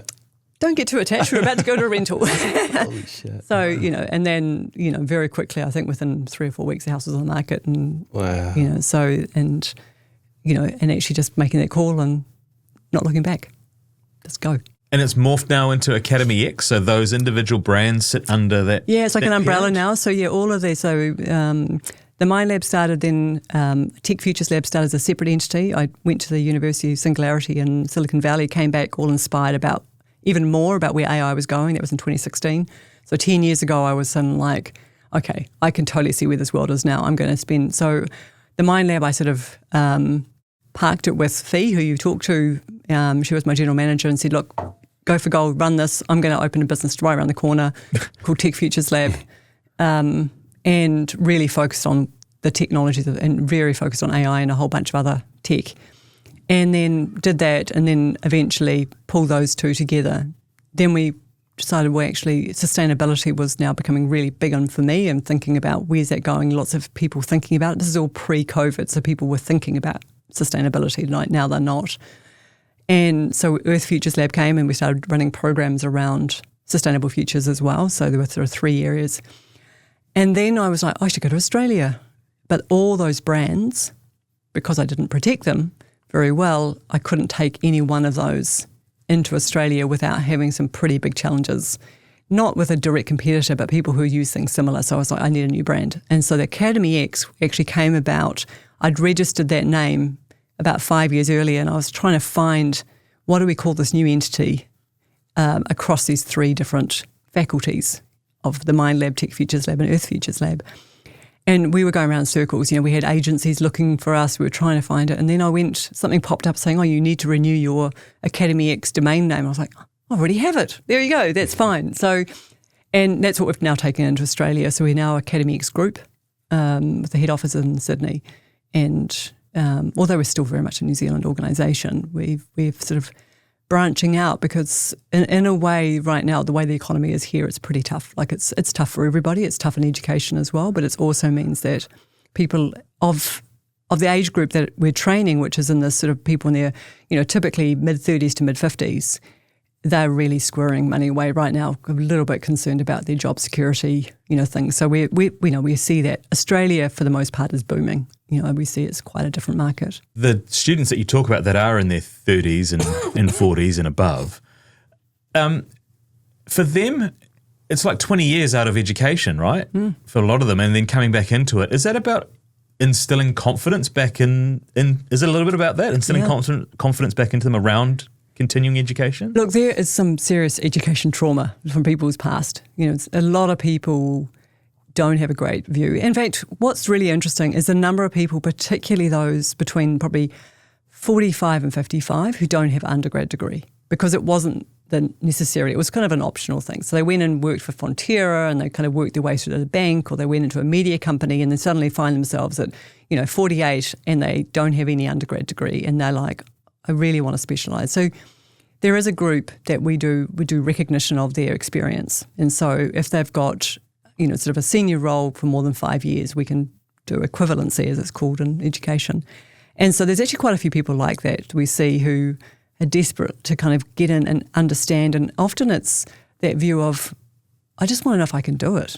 There's a bit of doubt, like maybe I'm just not smart enough. So actually when we get a lot of people coming in, the first thing is, I'm terrified. Like they're terrified of being judged. So one of the things I took on early on with NZQA was this ability to do what we call competence-based learning. So not giving someone a grade. So not saying, hey, Seamus, you're an A+ student, or you're a C- or you're 82%. Because we're like, at postgraduate level, it's kind of irrelevant because you're doing what you do for your job. And so it's about competent. Are you competent in what you do? Do you understand how to do it? Yep, you're competent. So we had to kind of make that argument. And we also had to make an argument. It didn't have to be a thesis. It could be a business plan. It could be an output. It could be like a documentary. Like there were people coming from so many different sectors, and all of those now are kind of more mainstream. But going back 10 years ago, that was quite a new and radical thing to be doing. And so that kind of shaped the way. And the other thing is we were really committed to saying we want the community outside the institute to be reflected demographically inside the institute. So a real commitment to Māori Pacific, and also for older students. So we put in scholarships for Māori Pacific and over 60s, or over 55s, I think it was. And that actually worked really well. So we have an extraordinary success with people who potentially are underrepresented normally at postgraduate studies, are represented within the organisation. And that just became a commitment we made. And now it's sort of nurtured to the point that it's just part of us, who we are, and people know that. Is that traditional university MBA at risk of becoming irrelevant now? Look, I think in MBA, if you look at it, there are more international students who study master's degrees in New Zealand than local students. So the MBA is kind of a default. You think about it, it's a Master of Business Administration. It's not a particularly relevant from my point of view in terms of a qualification, but it does have merit when you travel, particularly if you're going to have, head off to the US or the UK, having an MBA counts. The people who come to us, so for example, if they're doing a Master of Technological Futures, which I would say is, of all the qualifications I've ever developed, that's the one that's my flagship. I would say that people who do that want the knowledge. Actually, the master's degree, it's, NZQA accredited master's degree is almost the secondary to, I actually want the knowledge so my next job, I can continue to grow in my next job, or I can go and create my own business, or I can get governance roles. So it's less about the piece of paper and a lot more about, I actually need the applied knowledge so I can keep going and doing what I love. And so we've really focused on the areas where people are building on existing skills. And so we're very narrow in what we focus on. And that's, we say stick to your knitting. Don't keep going and doing other things. This is what we do. This is who it's for. And, so we would have, and some of our programs are probably some of the most largest scale programs of the sector in New Zealand. So, and people go, I've never heard of you, and yet, we train more teachers probably than anybody else in the country. Just as one example. How are we doing on the other side of it with the kids in education? Because, I'm keen to dig a little bit more into sort of AI and how that's being implemented. But what do you see? Because there's this contrast, right, with screens, and we know screens are bad for kids, but at the same time, that's where the future is. And so what are we doing well, and what can we improve on in education for kids? This is the question I get asked the most if I'm in a conference speaking. I go off and speak on stage about nothing to do with kids and education. I'll come off stage and it's afternoon tea or something, and then suddenly I get swamped with people saying, what do I do with my kids? And I think a lot about this because there's been enough time has passed. So there was a period of time in the world everybody was jumping on to technology and digital skills, and people started bringing tablets in quite young, and then there were a whole bunch of things like Google became a really dominant player within the education system. And the whole Google suite was in almost every school, and Chromebooks, and then we went through the stage where we had open plan schools and big classrooms all kind of together, and there's been all these evolutions, and globally none of it's worked. What we're really seeing is the schools and the countries that have stuck with lots of playtime, lots of creative kind of interaction, a focus on numeracy and literacy, so lots of reading, lots of kind of curiosity and doing studies and, what we would have called like social studies and going off and learning. Those countries and schools that focus on that, the kids come out more kind of, more stronger in areas like problem solving, better at collaboration. So not the rote learning that we had, so certainly that's well and truly gone, although in the beginning stages of numeracy there is an element of rote learning. If we jump onto technology too quickly, there's an absolutely, without any doubt now, there is a deterioration of cognitive ability, and AI is contributing to that even more. So my view is there shouldn't be a screen at school at least to 12. Like once you get through to high school, then obviously you do need to start using technology because there's exposure to technology in most families. Not all families, and not all families can afford it. So there is obviously a barrier. But actually I think it's more on what parents have to decide. I see, kids who are using Chromebooks in the day and then coming home and having an iPad sitting in front of them over dinner. And I just don't think people understand what that does. And I love this next generation because I think they're far more informed. They've actually learned. So people having kids I know now who've got 1 and 2-year-olds are really staunch versus, the kids that are 10-year-olds who've kind of had a diet of a lot of digital because we didn't understand what was happening. So I think when it comes to AI, a good example in China, they were like, every kid from 5 years old will learn AI. And now they've completely changed their mind to say no kids at school are learning AI because, this is a device, a tool is in their hands. They can do as much as they like and parents can guide how much they want exposure to that. Kids learning technology is not the challenge, it's building confidence. The best experience that people have at school is when they had a teacher who believed in them, they had good friends, and they had the ability to feel like they weren't compromised in terms of who they were. And I say this to people, if your child is happy at school, they have good friends, they get, on a sports team, the teachers are interested in what they do, your kids are going to be fine. Doesn't matter what they learn, because most things you learn as an adult. Most of things I do today did not have any exposure to, probably zero when I was young. But I had lots of exposure to figuring it out, building it from scratch, working with others, all those sorts of things. And so I think we need to take the onus away from schools of trying to interpret the world ahead, because teachers on average are 55 years old and female, and they haven't been at school for 30 years themselves. So to ask them to be the specialists in some of this area, it's just not unfair on them as well. They've already got enough challenges in the classroom without them to add that to it. Parents need to be far more involved and think about what they think is right for their child. If you have a child who is dyslexic, or you have a child who is really introverted and technology helps, awesome. Fill your boots at home, find the way, put the parameters, do the rules around screen time at your own level.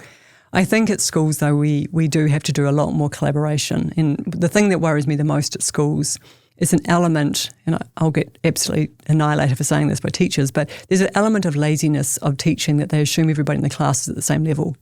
And so everybody studies the solar system, so everybody has the same a project, instead of the way I would teach would be I'd go into a class saying we're doing the solar system and you three are going to focus on Mars and you three are going to focus on the stars and you three are going to focus on space travel and then we're all going to come together and we're going to work on this and we're going to all learn from each other. And then the kids who have got different strengths and things would all share that. But it's just harder and messier to do that. Now, when you talk to teachers who have spent a lot of time focused on how kids learn and the cognitive abilities, they get it. That's the dream way. The more you learn together, the same as we do in a workplace. Doing things alone is really hard. Doing it as a team is much easier, and you figure out who's good at what. And I think that's where I think education will go. They will start personalising it and start really understanding that, Jim is really good at maths, but he's not very good at communicating. And Sue's really good at communicating, it's not great at maths. So, and these other people, and this person's got a reading age, so of this level. So let's use AI or some other cognitive thing to help them develop because they're at the top end. But they're people who are not reading very well. We need to really work much harder with them. I think we'll start personalising it. But I still think I'm of the view that technology exposure should be as delayed as long as possible. I'm a big advocate for banning social media under 16s. I see today it's been held back again from governments. We're not implementing it at this stage. I think the rest of the world who have done that already should be our guide. We know we don't need to reinvent the wheel. There's enough evidence to show. And the reason I like that rule of banning social media for under 16s is it gives parents a choice. So if you think it's okay, you can tell your daughter, your son, and saying, I don't care, you can watch whatever you like. This is your phone, your life, you do it. But if you are a parent who is concerned, you now have the backing of the government. Oh, it's illegal. You cannot. I'm taking that, you're not allowed to, which gives parents an ability to start having a conversation that's not just on the mean parent who's everybody else has access. No, everybody doesn't have access, only those who've been given permission by their parents. So, I have these sort of weird things as a technologist that on one hand, I'm all like, learn about the technology, embrace the technologies that are relevant. On the other hand, don't spend too much time on it, don't over-rely on it, and keep it as little as your life as possible. The other complicating factor, if you look at high school, is that things are changing so quickly. And this is just my perspective of using Claude and ChatGPT. It feels like every sort of 3 or 4 months, things are so much better and they're so much more useful. And I kind of wonder, as you get into high school and you are getting into AI and screens and things like that, how the schools can even stay ahead. Well, most schools actually ban AI completely. And in fact, if anything, with my group, there's a group called, we don't really have a name, but Bold Steps is an event we run every year. So there's 9 females. We run an event in December every year for around 1,100 women. And the takings from that event we then use to go and work with Year 13 girls through the country.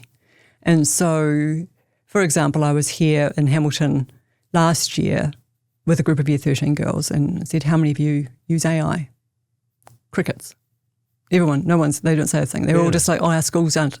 And then you sort of say, oh, really? So none of you, not even on your own time. And then there'll be a couple like, yeah, I use it for, and then but they've been so focused on this as a bad thing. It's sort of a cheating. It's about plagiarism. It's about, not using your creative ability. So in some ways, I think we've done a disservice instead of saying AI is a big part of your future. It is really important, but it's not important in school.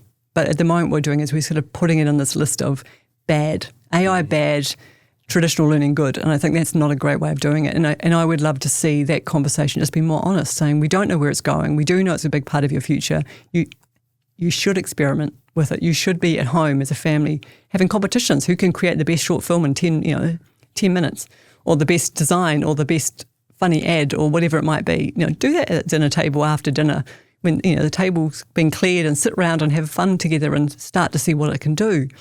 But don't demonize it, because I think if you demonize it, then they're not stupid. They're going to walk into university and suddenly day one, living in the dorms, open up their laptop and everyone around them is going to be using AI, and they'll be like, cagey about it instead. Like we tell our students, tell us how you're using AI. Use it in discovery.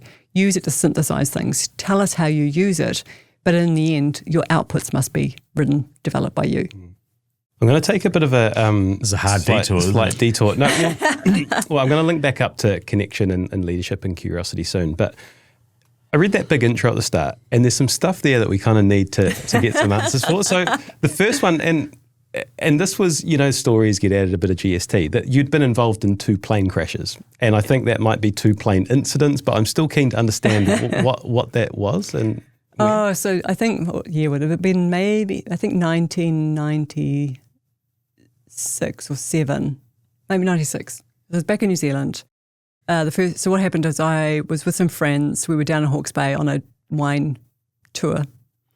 Didn't involve drinking, of course, at all. No one would ever fly and drink. No. No. So we were two lots of friends, 2 planes, and we had a great day at the vineyards. The next morning we were flying back. So, big sleep, wake up next morning, flying back. And the other group of people in the other plane, so these 2 people had 2 people with pilot's license. He was flying to Ardmore and we were flying through to someone on the shore, Whenuapai. Yeah. And so there's a bit of difference in fuel.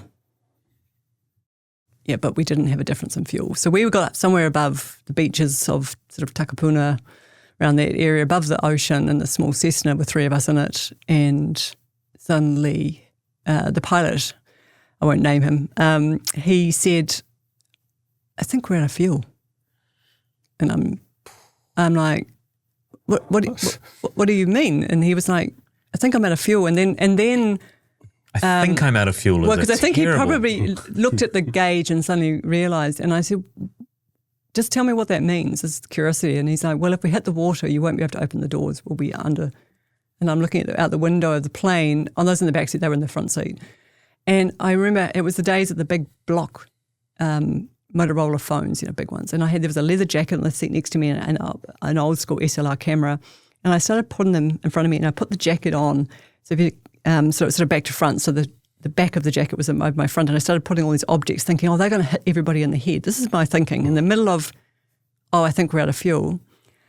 And then I start realising I can see the propeller. Oh, no, that's not. Because up until now you can't see it, right? It's just whirling. And I start realising there's a propeller slowing down. And then I hear this, Mayday, Mayday. And I'm just like, oh, this is it. This is the end. And it was Labour Day. So beautiful, absolutely stunning day like today, blue skies. And there's a little beach north of sort of Takapuna, Casta Bay, Mairangi Bay called Waiki, up by almost Tor Bay. Never been there before. Actually never been back since. And we're above the water still. And we were coming in and I could see this little beach, but it had this sort of big choppy outreach of sort of like a cliff coming in. And the cliff sort of came along and there was a gap in the cliff about the width of a plane. And I was sitting there looking at it, going, I reckon we could probably fit in that gap and then we might get into but if we clip it, we're history. Because it was and it was the plane's just going down, like it's got no power anymore, it's just going. And it's just, and then on the Mayday, all I can hear is, you're breaking up from the other end. And I'm like, that's not reassuring when you're coming in really fast in a plane. Anyhow, we were very fortunate. We just clipped the bottom of the plane coming through that gap and we went in. And on the beach was empty. Like, this is a beautiful holiday day, except for this one guy. He was wearing like a lava or sarong, just walking down with a stick. Sort of probably like maybe a 45-year-old Māori guy. He was just sort of standing there. And then he froze because we were coming straight at him into the beach, just like full speed going crash mode. And at the last minute, I remember because I sort of had my looking down thinking, in a plane, you're told to put your head down. And I was like doing it. And then I would be like, looking up because I was like, I want to see what happens. When like I was sort of in that mode. And then you can imagine we hit with one hell of a bang, hit straight into this. And the guy just moved at the last minute out of the way. And then, of course, he came around and we were trying to get the doors open, trying to get out because we were like, it's going to blow up. Like, this whole plane is ridden off. Like, we were, we were all alive. We were all, talking. And this guy came to help. And then suddenly all I could hear was sirens, like just sirens coming from everywhere. And I was like, and then this guy was helping us tussle with the door, gets it open. And he just says, he stands, he goes, that was the best effing buzz I've ever had. And we got the giggles. We all burst into laughter because we were sort of like hysteria, a little bit like we were just like, one of those moments. And so we got out and then suddenly there were just, there were fire engines and police and things. And we were all separated. 3 of us were separated with different people and we were taken. We had TV there. And in fact, my husband, when he first met me, he was so sceptical about the story. He told me this years later because I found the DVD that he'd sent away to TVNZ because he's like, it's so improbable this happened. And I was like, I cannot believe we were only dating you at the time. And I was like, this is such a weird story. Anyhow, so I was like, because I found this, we were moving house, and I found this DVD of Frances' plane crash. So it's a news item, but we were literally separated and for hours to find out what had happened. And it turned out that we didn't have enough petrol. Holy shit. Yeah. That was like a scene out of a movie. So that was one. Yeah, well, no, then after that, not long after that, a few years later, I was with both my 2 older kids and my husband, and we were flying back from New Plymouth to Auckland. I've been home to see family or something on New Year's Eve, and on a two-engine plane, and we lost an engine. And we were operating on very bad weather coming into Auckland Airport as a forced landing. And so the same sort of thing, it was a very hairy landing on a very, very bad night with a single engine. So I think someone who you talk to has kind of put these 2 stories together. So that was still very scary. And then people said after that, well, they're not flying with me. And I'm like, no, look, I must be the safest person to fly with because it's not going to happen again.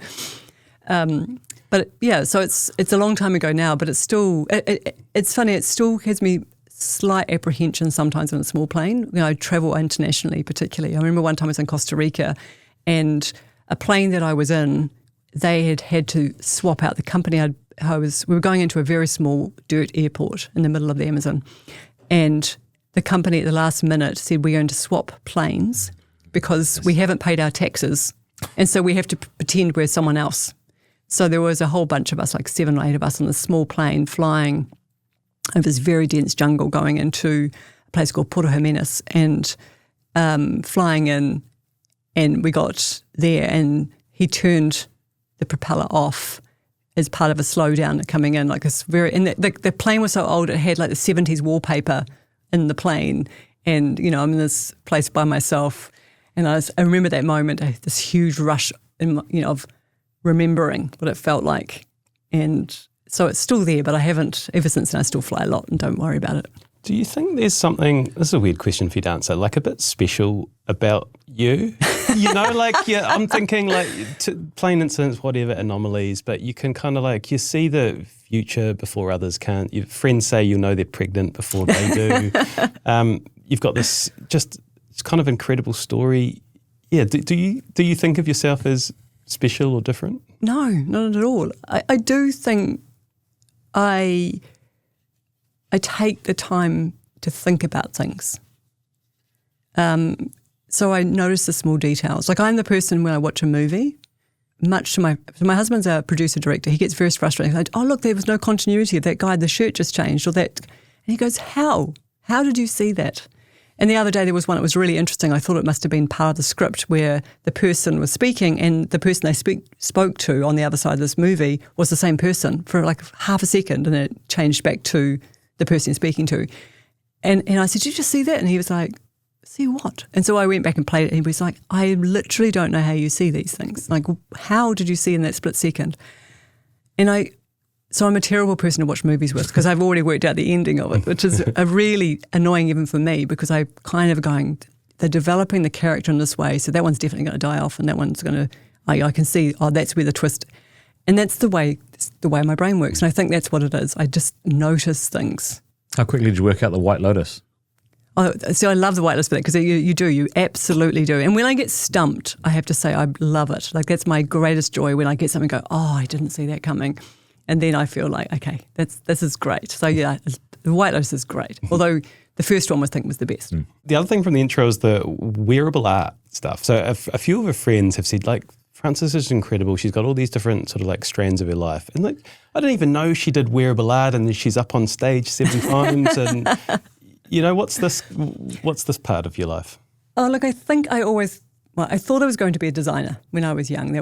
Art was my subject of choice. Photography has always been a thing. I still love photography. I've got a little Leica camera, old school. I love, I had a dark room when I was young. It was the first thing I ever saved up to have.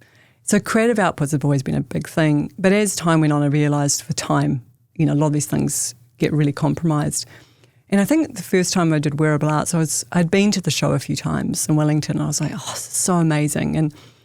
And part of me really loves the very simple things like painting a wall of a house, really kind of dull, just painting. And sewing is one of the other things. Like I just find it quite therapeutic just to sit in a quiet room and sit at a sewing machine, which I can't tell you how many people laugh when they hear this, because it's sort of like, you sure you don't do knitting as well? It's like, no, I can't knit to save myself. And so I thought, let's just give it a go. I know it's a competition to whether you get in or not. And the first time I did, I got in and I was like, oh, that was quite fun. And then you see it, and I think what's amazing about Wearable Arts, for anyone who hasn't been, it's an absolute friggin' amazing show. And in fact, the quality today is so world class. And in fact, they've got even a new choreographer now from Cirque du Soleil, and it's just like, it's just such a buzz. But you have no idea how, if you get in, what they'll do with your creation. Like the choreography is completely at their discretion. So you don't know anything. So it's kind of like this mystery of like, you hand your creativity to another creator, and then you go to a show and go, oh, wow, look what they did with it. So it's just a really big buzz for me. So I don't do it every year because some years it's just not possible. In fact, last year I didn't, and I started something last year and realised I just didn't have the bandwidth. It's about 6 to 8 months of work to create it in the time that I can do it. On top of your other but I was really silly 20 jobs that you're doing at the same time. But actually this time was really crazy because I actually got the stage with finishing the piece I didn't finish last year, and then I thought, oh, I should do a companion piece. So I did 2. So the first time ever I've actually submitted as a companion piece, so 2. And I'm just like, as I got closer to the deadline, which was last week, of getting it down there, I was like, why did I do 2? Like, what am I thinking? I remember at 2 o'clock in the morning labelling everything because it has to go done. It's a whole process of how you label. Thinking, this is madness.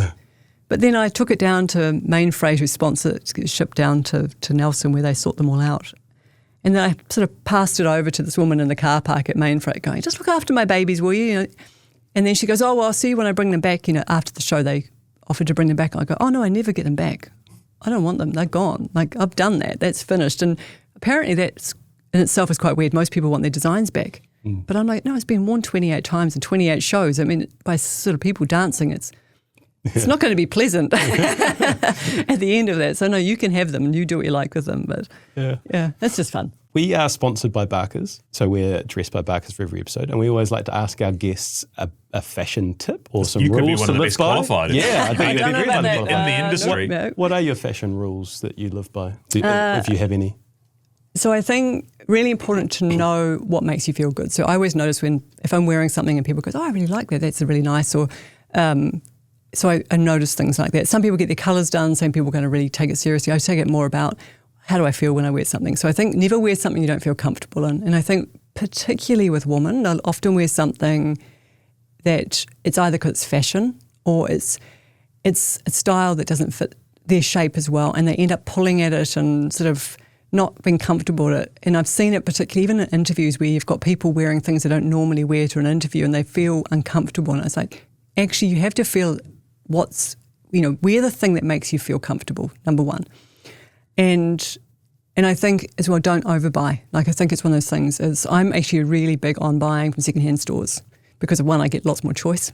And then I can also then bring something and take something back out of my wardrobe. I think in today's world, there's so much fashion out there. There's so much stuff. And so I think if you can do that, it's also really good for the planet. But I think also you get a lot of variety. In a country like New Zealand, one of the things I always find really funny is you can go and spend $600 on a dress from a local designer, go to an event and find 4 other people wearing exactly the same dress. So that's my greatest fear. And so I think part of it is, not wanting to do that. So when I travel, I always find it really interesting to go and look at things there. I don't like shopping at all. Like, I have no joy of shopping for fashion. So I think about it when I need something. But if I go into a really well-curated secondhand store, I can find it quite interesting because every piece is different. Yeah. So I think that for me is something, as opposed to just seeing 3 blue shirts and then 4 white of the same style and 4 beige ones. That to me just has no inspiration whatsoever. Lucky you and I are so different. So our title sponsor is One New Zealand, and our shared value is connection. This is how we got into partnership with them in the first place. We just aligned on all the values. And we always look for an opportunity with a guest to talk about connection. And the one that sprung up with you is your 6, and I want to make sure I got this right, 6 like best friends who are all women. And do you call yourselves the sister wives? I don't know how we end up being the sister wives. And look, so there's 6 of us, so 5 friends. And we were not friends from school or university. In fact, I don't know anyone from school in fact, I didn't get to university till I was 40. So a very different time. It was a group that Lily and Grace reached out to a whole bunch of people she knew, a whole bunch of women, far more than just 6 of us, and said, I'm meeting one of my friends at Middleway Beach this weekend or next weekend perhaps, and I think you'd all like each other. So why don't you all leave your kids and your families and your jobs, and we'll just come and have a night together and just hang out and drink wine and have a good time. And of course it was a pretty short notice. And so I think actually eventually 8 people turned up, and then 6 of us just recognised that we were kind of connected, and we connected ever since. And for now, I think it's 12 years, we are literally on a WhatsApp every day, catch up very regularly. We go to all each other's kind of big events and big celebrations. And at the moment, it's really interesting because everybody's doing a big life change right at the moment. So starting new jobs, starting new companies. So everybody's got a big thing, and it's all happening in May. So we're all right now doing something dramatically different this month, which is kind of interesting. So we're all like, how do we get to all of each other's things in the same month? But it's been a great connection. And all different vocations and different walks of... Everything different, yeah. I think we're all a bit bonkers. That's probably, I think, and we all disagree on things as well. We're not uniform in any way. I think part of it is we're really honest with each other. And I think it's an honesty that comes with that feeling of they're only telling you because it's the truth, but it's also good for you to hear. So it doesn't come with any malice or anything. It's not judgment. It's just like, hey, just observing, or how about you think about. And it's a really safe space. And I think that's what I'm so appreciative of, that we all chose each other. And the Sister Wives title, I'm sure, was a joke to something rather than it's stuck. But I do think it's one of those things with friends. Sometimes the friends you grow up with, you grow apart from, and you stay with them because of history. And I don't have a problem with, having those friendships, but sometimes you need new people in your life as well who actually just are part of the new you, as you evolve in different age groups and things. And we're probably within 10 years from the youngest to oldest in the group. So it's not like we're all exactly the same age and things, and we're all at different stages. We always laugh. I think between us, there's 3 who haven't had children. We've got more marriages than we want to count between all of us. We've all got different qualifications and backgrounds and sectors, but there's sort of like this, it's sort of and we're all going through different stages with what's happening with our parents and our kids, but it's really interesting. So we're not like everybody got married, had kids, and lived happily ever after. We're all very different with different choices. And I think even of the fact that 3 have chosen not to have children is quite interesting, of 6 women of that age, of this age and stage. Today it's very normal. But yeah, I think we've all got sort of big things to achieve. I think it's nice for you to know they're in awe of you. I'm in awe of them. One of the examples they gave was that you all went back to someone's place for drinks and nibbles or something, and it was like everyone just pick up something on the way. And they said Frances sort of disappeared for about 20 minutes, and she reappeared with the most incredible creme brulees for everyone. And it was like, how is this woman who's just got a million things going on, and she's found time to go away and just make the most incredible little delicacies? I must have made those in advance. I do love cooking, and it's one of those things that we all know each other. We know who brings the wine, and we know who brings the snacks, and we know who does the cooking. So. The other thread that dropped out of that group as well, and this was almost to a person that we spoke to, was your generosity, which everybody uniformly said you don't enjoy talking about it, you don't make a song and dance about it. But why is that important to you to do? I don't even know the answer to that. If I can help in some way, I will. And I've had the benefits of successful businesses, and, the benefits of that don't mean anything to me personally. I mean, I have a good life. And so if I can make someone else's life a little better, then why not? I just don't think about it. It's just a natural part of who I am if I can just do something for others. And sometimes it's strangers, and sometimes it's people who are very close to me.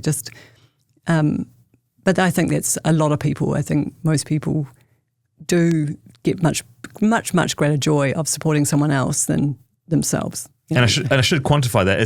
It was everything from sitting down with someone to have a cup of coffee, to talk through a problem, through to supporting people going through really, really difficult moments. So there is a spectrum of things. And time I always appreciate, because the amount of people have given me time in my journey and still do.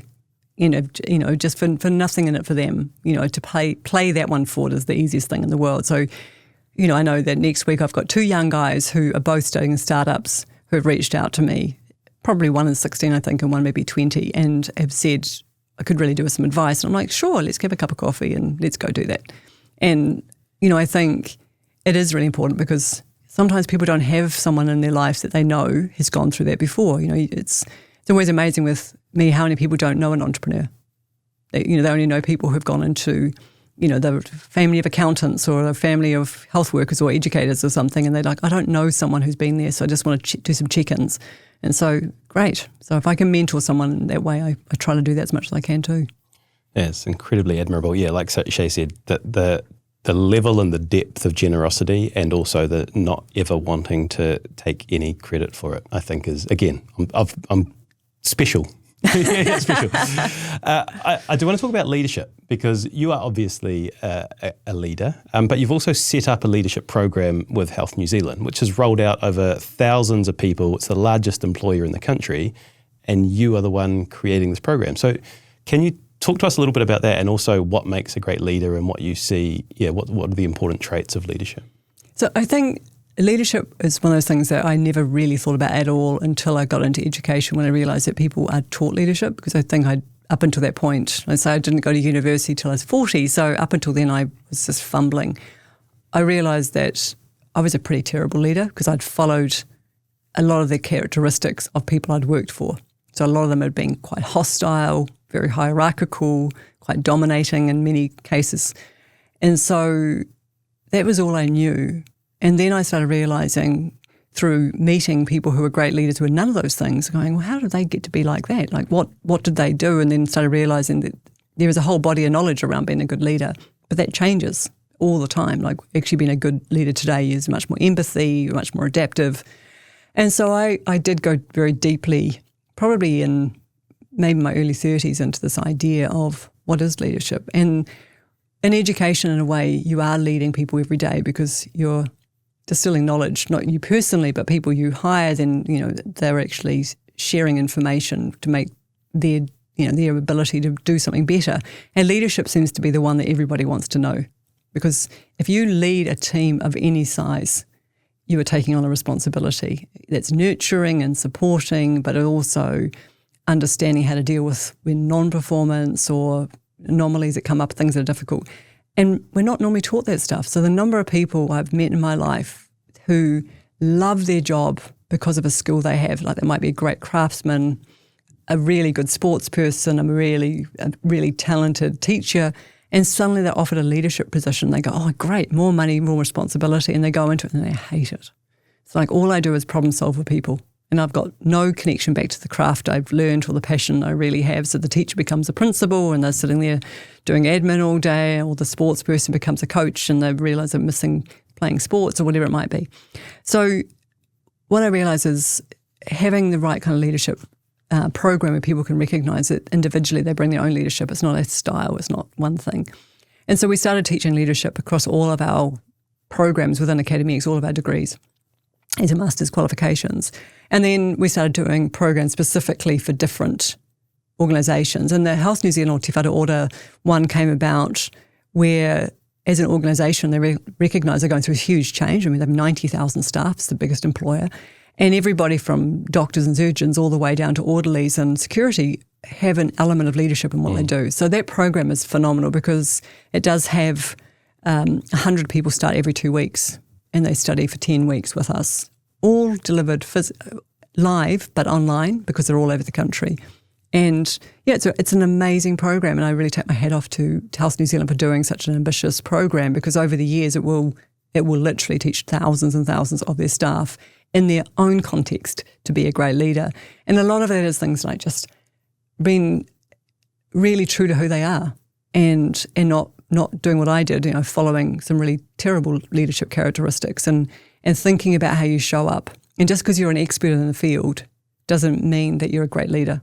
And I think a lot of it's just about catching yourself in the moment and recognising that you need to lead in different ways for different people.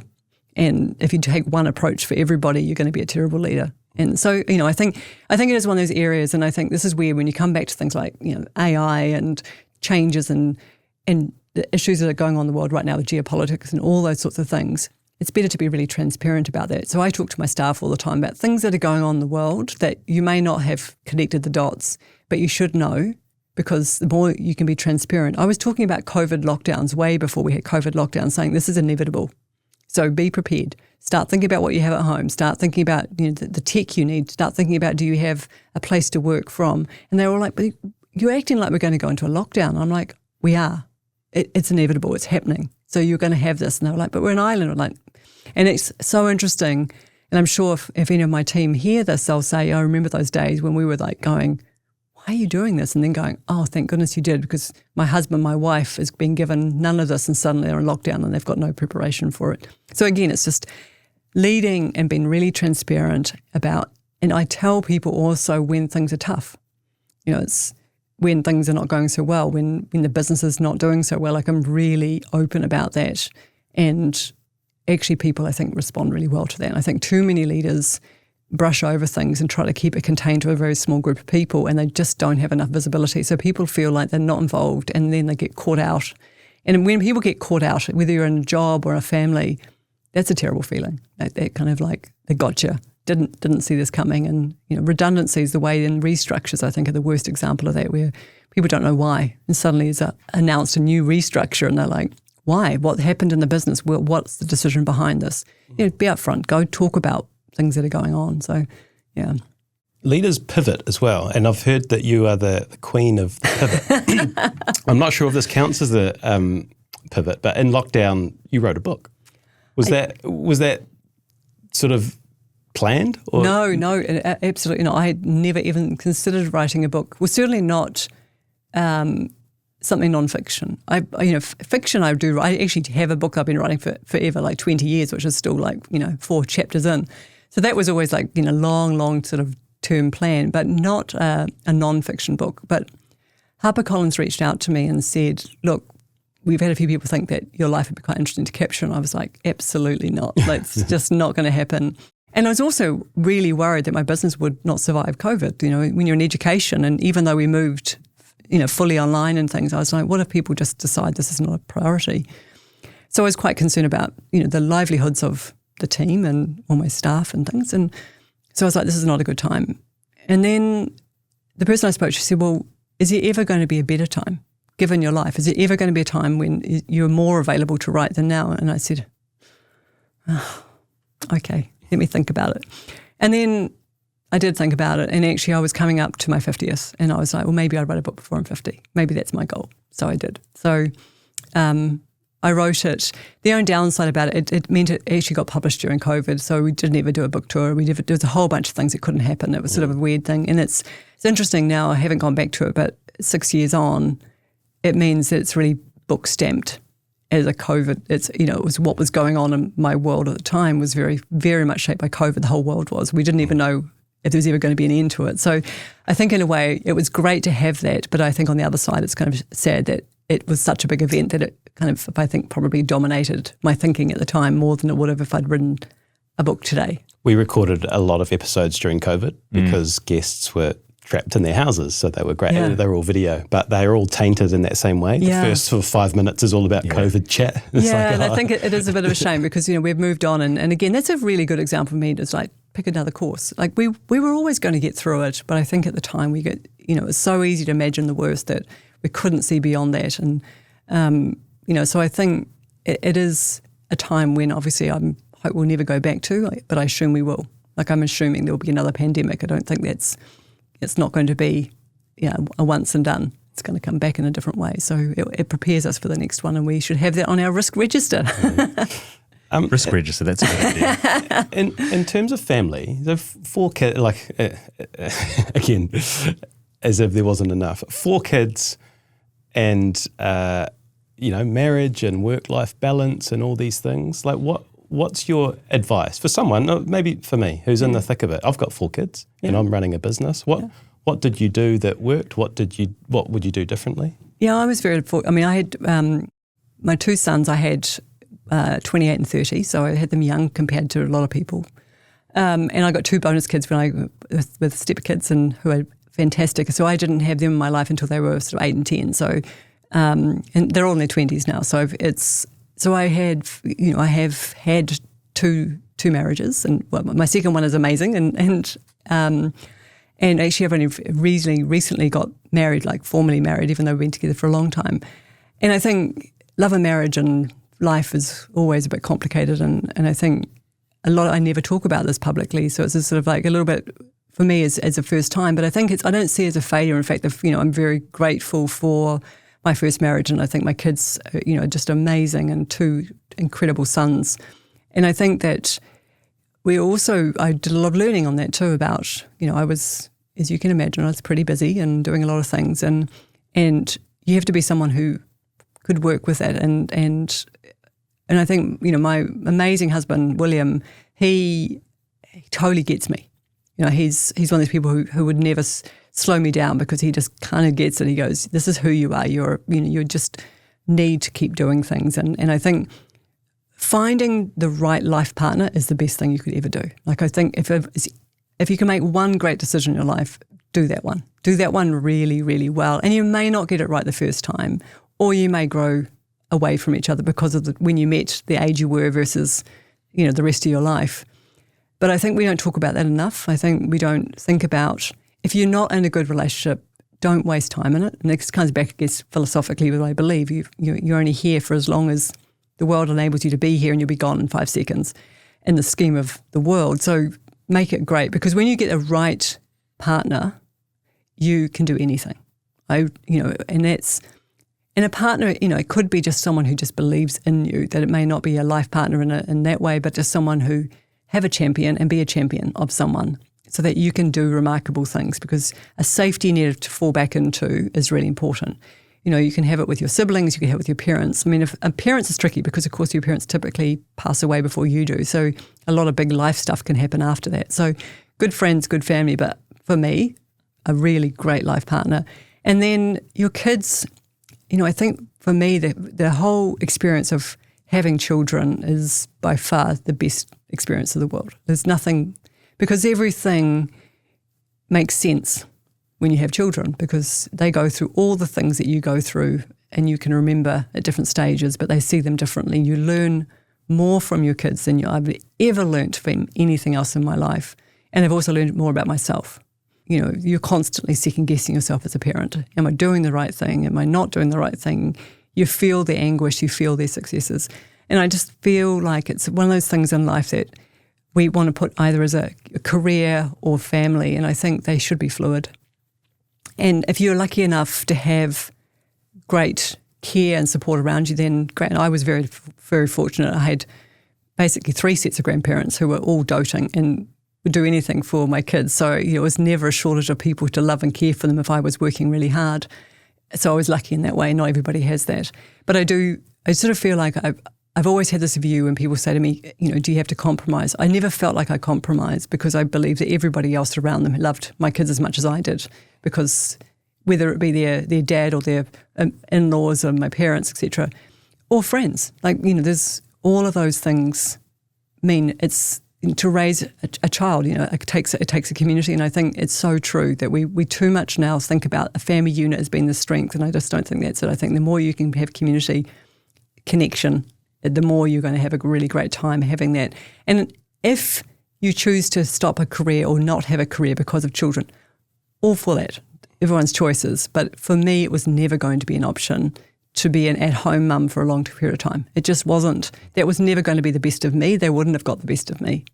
They would have got a version of me that would have been pretty unhappy, because, it's just not the way I roll. But if they were to talk about how they grew up and things, I think I'm pretty sure they'd say that they had a remarkable childhood and continue to have a great relationship. My sons actually live right next door to each other in their own houses, which, that says to me the testament of, growing up well together, and their partners are all best friends. The 4 of them all hang out, and they all come whenever they come as a package.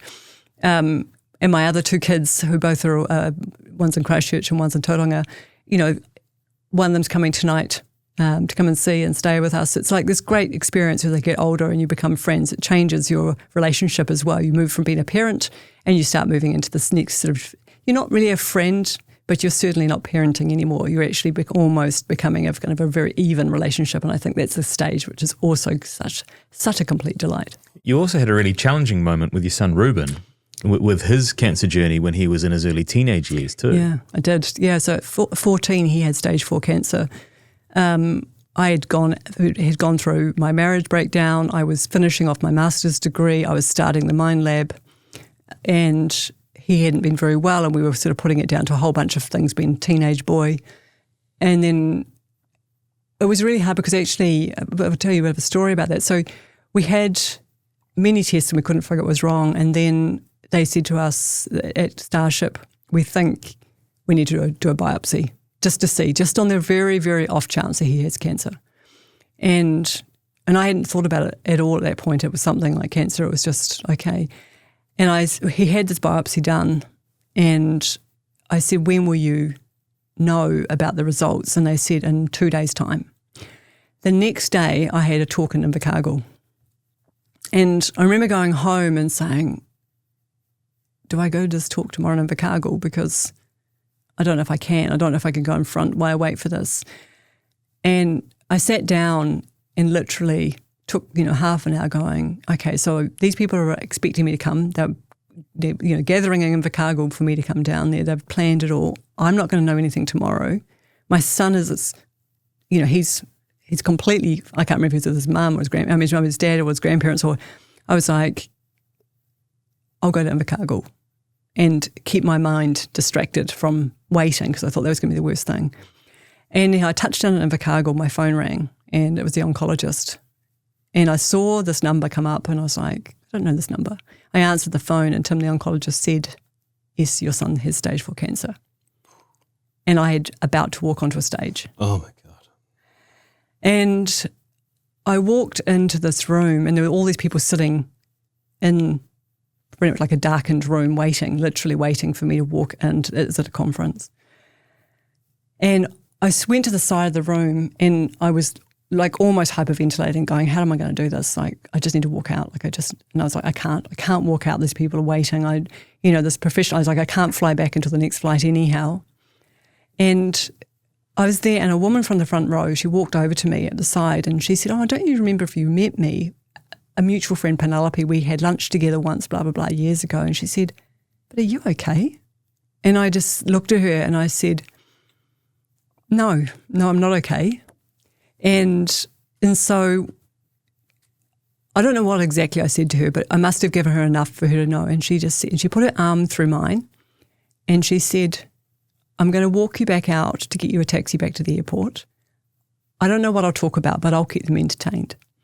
And so she walked me out of this room, went to the organiser and said, Frances needs to go straight back to something urgent's come up. She needs to go back to the airport. Can you please make sure the next flight available for her to go? And I don't know what she did, and I don't know who she is. So I've tried through this friend of mine, Penelope, saying, who would this woman be that was there? So I've never known who she was, and I don't know what happened after that moment. I never heard, because then I went into full kind of mum mode and care mode after that.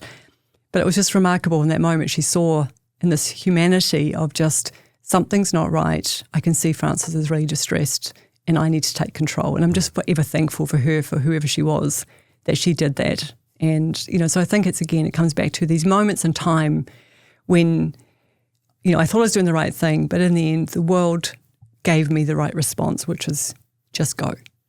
Anyhow, the good thing is about my son, he's a remarkable trooper. He's now a 6'5" data scientist who plays basketball and is happy in love and having a great life. And so he got through it all, and a remarkable story for someone who had stage 4 cancer. So I'm very, very, I did have to say that I became a researcher from hell.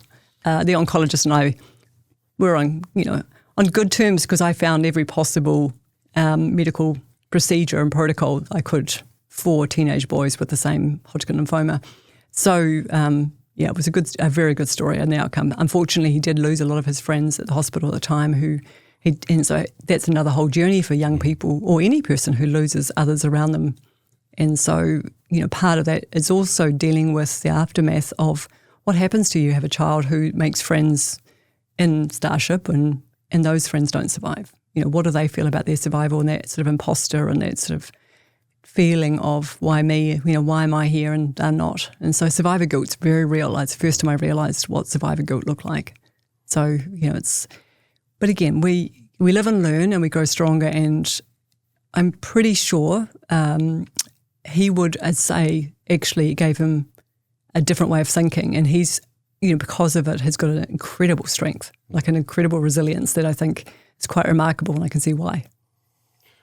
We actually have quite a decent listenership in Invercargill. Oh, there good might to be know. a There chance. might. Well, I do think she's from Auckland and she was at the conference, but she okay. may. Look, somebody may. So I would If be. you I are would that love person or to know, because I've never please said get it. in touch. Imagine that. That would be amazing. Yeah, if we could. I owe them big time. Yeah.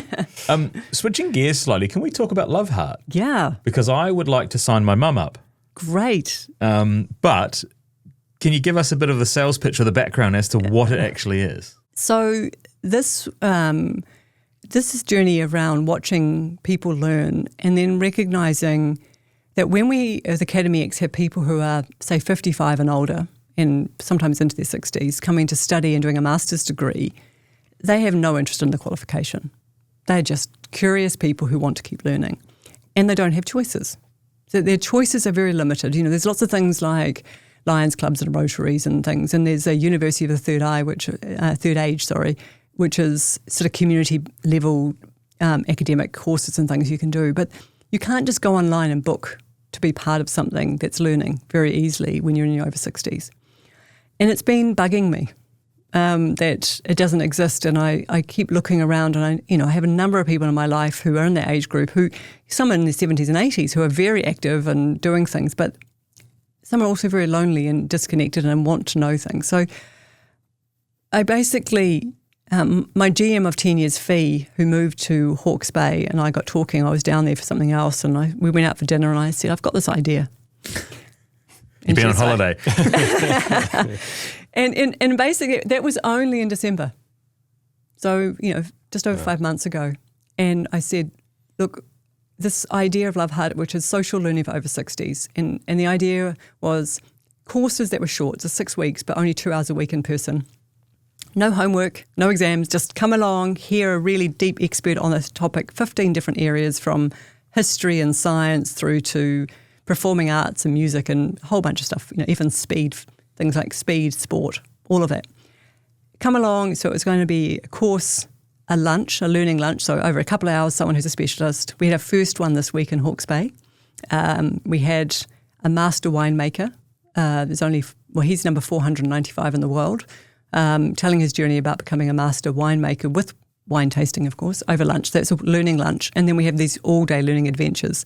So basically, it's for anybody who's either over 60 who doesn't mind, or doesn't mind being with a bunch of people over 60, where they can literally go to the website, which is, just to make a little plug, heart.co.nz, and just book to be engaged with a topic or a speaker.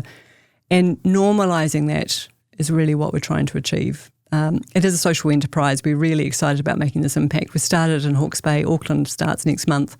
And then we'll make our way down this part of the world. I think the Waikato and then Tauranga is next on our list. And the idea is just, how do we make learning as normal at 60 so that it's not scary, it's accessible, it's in person, very important to me that it's in person, and so that people can keep having these conversations. And I'm actually going to be contributing one coming up on technology, and unsurprisingly, my topic will be about AI. And it's amazing how many people are saying, in their 60s and 70s, saying, I've been hearing all about this stuff, but I really don't know what to think of it. So, I see that as a privilege to be able to sit down for a couple of hours to say in my week and go, well, let me tell you about how you might want to think about AI and how you might want to use it in retirement or in your whatever you might be doing. Lots of them are still working part-time or governance or family offices, whatever. But yeah, so it's really just a bit of a thank you to people who supported me to play forward to a group of people where I'm just going full circle back to when we started. A lot of people who are over 60 in this country. It's a huge population. They're going to live a long time. And let's make sure that they've got all the right information at their fingertips. And, I'll only blink and I'll be in that group myself, which, it's sort of throws me off course a little bit when I think that way, that it's not going to be forever, and I'll be sort of going, gosh, that's where I'm at, and I would hate to think that it wasn't options for me to continue these conversations. So It's my mum would love it too. Like it sounds like an incredible idea. Yeah, and it's funny. Definitely learning over the age of sort of 40s in the world, it's female skewed. 2/3 of people who learn actively over the age of 40 are female. So it's funny how it identifies mums immediately, dads a little bit less. And so we're already seeing you won't that. get my dad there. Yeah, so it's so interesting. It's sort of like, the connections that women have later in life, I think, are really impactful. We're seeing more and more women coming together and buying houses together when husbands pass away or when they've never married. And, I think there's a sense women do love connecting. We form larger groups as we get older and men become more isolated. And I think when men do go into learning later in life, they are always incredibly surprised about how much is out there, new information. You can't just trade on what you knew. And I think, men, I think, is one of those things that they often do trade on what they knew and those opinions that they formed. And I love having conversations with particularly men in their sort of 70s and 80s where they've got very rigid ideas, and then I'll talk about why they might want to think differently. And if they're open to that conversation, they can be such great conversations. Not all are ready for that conversation, of course, but it does. I think it's one of the greatest joys when you can talk to someone and shift their perception when they've got new information. They go, okay. Man, we do the same. So we've got a business called Reflections, and it's personal storytelling. So we come to your house or, wherever you want, and we record the stories. And we've had such amazing conversations with 70, 80, 90-year-olds about their life and opening that door to everything they know and they want to share, but they haven't really had people to talk to or people to listen with. And so, I can see how incredibly valuable it would be to get them together talking with others and sort of pulling that information out of each other. I just feel like we don't listen enough to the older generation. There's so much wisdom there, but it's kind of just often just being ignored. Yeah, and I think it's so much sooner than we think it is. That's the other thing. Like, we sort of imagine this is a much later dinner, but it comes around really fast. And actually, it's really interesting. My son, my oldest son, he's having a moment right now because he says, I'm 30 in just over a year. And I'm like, you can't be. It doesn't even make sense for me. And he goes, I'm having a real, because he's done to realise how fast life goes. And I think that in itself is really interesting, that we sort of imagine that these are very defined periods of our lives, but I still think I'm 25. Like I literally do it. I still feel like the energy hasn't changed. But I'm starting to have to think about, that this is a period of time and it won't be that long before I probably have grandchildren, hopefully. And that's quite confronting, but also at the same time, it's like, I think I've earned my stripes. I feel like I've earned that privilege of becoming a grandmother, which sounds like a pretty good stage to be looking forward to. Those strong conversation, like those interesting conversations you have with older men with strong opinions. We got a birdie told us that you might have had one of those interactions on a flight to Taranaki or flight to New Plymouth. where Oh no, I can't possibly. No, because it would be identifiable. But very recently, that's true. Very recently, I was on a flight and I can't believe someone told you this. Having a conversation and sharing some thoughts that were quite different than the person's whose views were very traditional. And I realised that I probably just needed to be quiet because we were not going to find a commonality. And he said to me, you sound like one of those futurist type people. You probably know that woman. What's her something Valentine? So I didn't say a word until the very end of the flight, and he shook my hand and said his name, and he said, "And you are?" And I said, "Frances Valintine." And he immediately went into backtracking very quickly about he knew someone who knew me who did it, and it was sort of like interesting. What's the biggest conflict there when you talk to someone like that and their more traditional views, and you're like, what is the thing that is the difference of opinion? I think I can actually probably talk about that one. The assumption in this one that he was of the view that everybody would buy an electric car in the next year. And I said, if you have a $5,000 Toyota, you're probably not in the position to be selling that and buying a $40,000, $50,000 electric car, no matter how much the petrol prices go up. And sometimes it's that context of, in their world, the problem is solved. You just go and buy an electric car. And I'm sitting there going, but that's not the reality of so many people. The vast majority of people, yes, would love an electric car if they had a choice right now. It's out of that list of priorities in an economic crisis, the cost of living and priorities, that's just not going to be the thing. They're easy to pay the high cost of petrol, even though it's hard on the family. And so when I have those conversations, and the example is very much that, their viewpoint is so narrow because in their world, throw money at it, the solution is there. In my world, I see the full gambit of all the scenarios, why, and the people who, they're even under all the priorities shifting, still wouldn't do it because they'll have other things in their lives that they're planning for. And so when I turn around and say, look, I just don't think that's feasible for a lot of people, and they're like, well, that's just their problem. Mm. So I get that, it's their problem, or they don't, and often, stick away from politics and don't talk about gender and a whole bunch of things. I've learned a lot through my, you start with small things in those conversations and you see where they respond before. So I'm very cautious. And so normally I can predict whether or not I can have a particular conversation with someone. Sometimes I get it wrong, like on a plane. Man, this has been such an incredible conversation. I want to sort of tie a bit of a bow on it and look at New Zealand again. So we sort of opened at the top about New Zealand's identity. What do you hope New Zealand becomes? What do you hope the next 10 years looks like? I have quite a specific thing that I'm trying to socialise.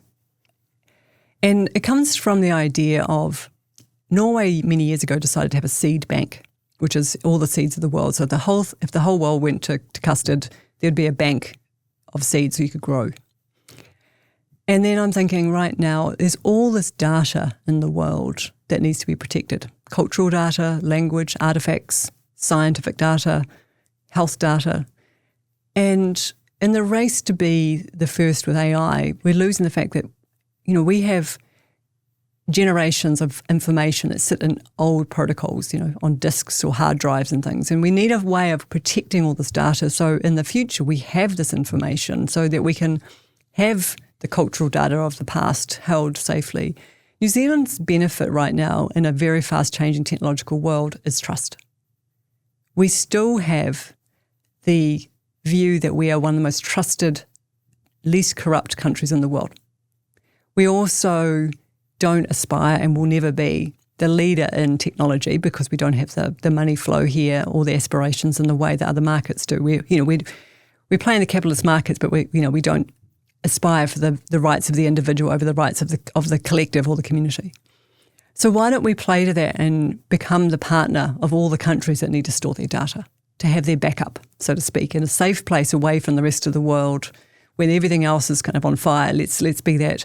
And use the technologies in the way of, and including AI, to protect data and to hold that data sovereignty and actually be the neutral partner for many countries who pay to have that. And really focus on that and then build industries off that. Build industries based on, on truth and data and actually decide as a country at what speed do we want to join this fast-moving world. And we have fast fashion and we have slow fashion. New Zealand does slow fashion beautifully. So great. There's fast food, but we are known for our cuisine of slow food. So both can exist at the same time, but why don't we become, in terms of technology, why don't we become the slow but really good technology partner for the rest of the world? And then we really can play. We build the sector, we build the capability, we attract young people here, but we retain good people here if we can build out off that as the basis of, if you want to build businesses of the future that are built upon ethics and values, start in New Zealand. And I think we need to stay, our calling card to the world could start with, having data centres that actually hold this data. So that is a really aspirational thinking about solving the problem of having less people, high incomes. We want to make sure they have good partnerships with the world, being a sort of a Switzerland of the world when it comes to doing things in our way. We had our nuclear-free moment, which was extraordinary. We stood up, we stood up against the US and said, no, not here. So to me, our generation needs that. And what's really interesting, the four politicians who were behind the nuclear-free commitment and movement were aged between 31 and 42 at the time. And I think, people often think that these are people who were, long in the brow and older and had all the power. No, they didn't. They were activists within the time. People like Helen Clark were part of it. And no matter what you think about politics and parties and things, this is about people deciding, and then people rallied behind them and said, actually, as a country, no matter what we think politically, we agree with this. Nuclear-free makes sense for New Zealand. I would love that conversation to be activated by younger people who are like, we're the ones who are going to be here shaping this future. Let's start with the sort of the North Star of who we are as a country, so that anyone in the world goes, New Zealand, that's the place you want to go and start that business around anything to do with, ethics and value. So anyhow, it's very aspirational, but I'll keep saying it because eventually someone's going to go, that's a good idea. Yeah. That is a good idea. And I can see it. I can see it in you can see it so clearly. Yeah. What excites you about the future? All of it. All of the future does, because I think every day I wake up and it's a new day, right? And there is a chance for us to do new things. There's a chance to build futures that we choose. I can walk out of here to my car and I can smile broadly at someone and make their day. Or I can walk past somebody and frown and have no impact. I can walk out and say to somebody who said, gives me a coffee and saying, look, I love that dress on you. It's such a great colour. And then feel puff up in confidence, or I can take it away by saying nothing or being rude. My view is every day we make those choices. And so we can make our job what it is. We can complain about our boss, or we can do something different, or we can make each situation. So each day we get a clean slate, start again. Tomorrow's new, yesterday's gone. So make that decision. And so if I just think I'm an optimist by heart, I'm a realist as well, where, I know not all things come and fall into place, but they almost do always in the end. I mean, a good example is the amount of people say to me, AI is like the .com, it's just all going to fall over in a big heap. And I said, look, all the .com promises of e-commerce all came true. It just took a lot longer than everyone expected. So all the things that were ever promised about the future of digital has come true. AI is currently over-delivering, and it will slow down because of things we talked about at the beginning, which is, in terms of cost and things. But every day gives a chance to see things differently. And all I would say is if you're listening to this and you're finding you're not enjoying your job or life's getting pretty hard, if you just walk out and help one person in a very small way and take back the feedback they give you, whether it be a smile back to you or the thank you, or actually you can change every single day in a really positive way. And I just really, truly believe that make the most of it. And at the end of the day, go to sleep happy that you've actually given back to the world and haven't just taken. And I think if you do that on the balance of it over a year, it's a pretty good place to be. It's so good.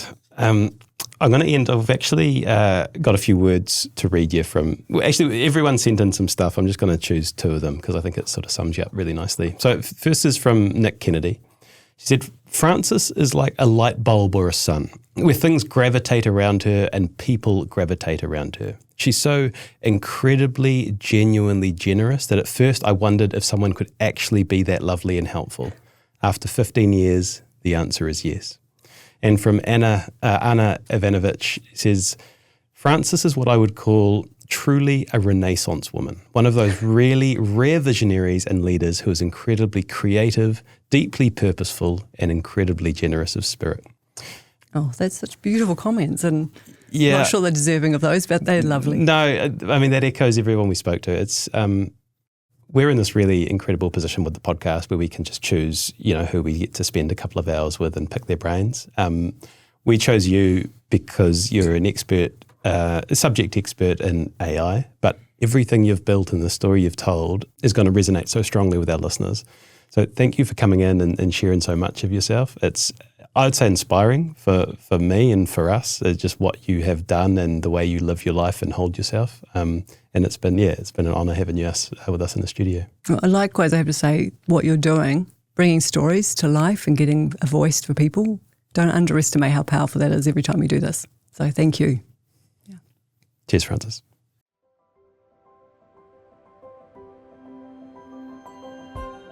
There are people you never want to forget. But People get old. Memories fade. And then one day, it's too late to ask the questions that matter most. That's why we created Reflections, to capture the magic before it slips away. How did she like camping? At Reflections, our award-winning interviewers sit down with your loved ones with time, care, and curiosity and capture their life story in their own words. The result is a beautifully crafted family documentary your loved ones will treasure for generations. One day, you'll want to hear that laugh again. We make sure you always can. Reflections, keeping family stories beautifully alive. Find us at reflections.life. Need a speaker or MC for your next event or conference? Frank Speakers have a fantastic range of professionals to choose from, including a bunch you'll recognise from this very podcast. Yeah, names like Zion Armstrong, Dr. Alia Bojalova, Kanua Lloyd, Karen O'Leary, and even Seamus and myself, all available exclusively through Frank. The Frank team work with you to ensure your night is not just in safe hands, but that it's a night your guests will remember for all the right reasons. Reach out at speakers.frank.net.nz and mention code B2B when you inquire to get 20% off your booking fee. This offer is only on through May and June, so get in quick. That's speakers.frank.net.nz.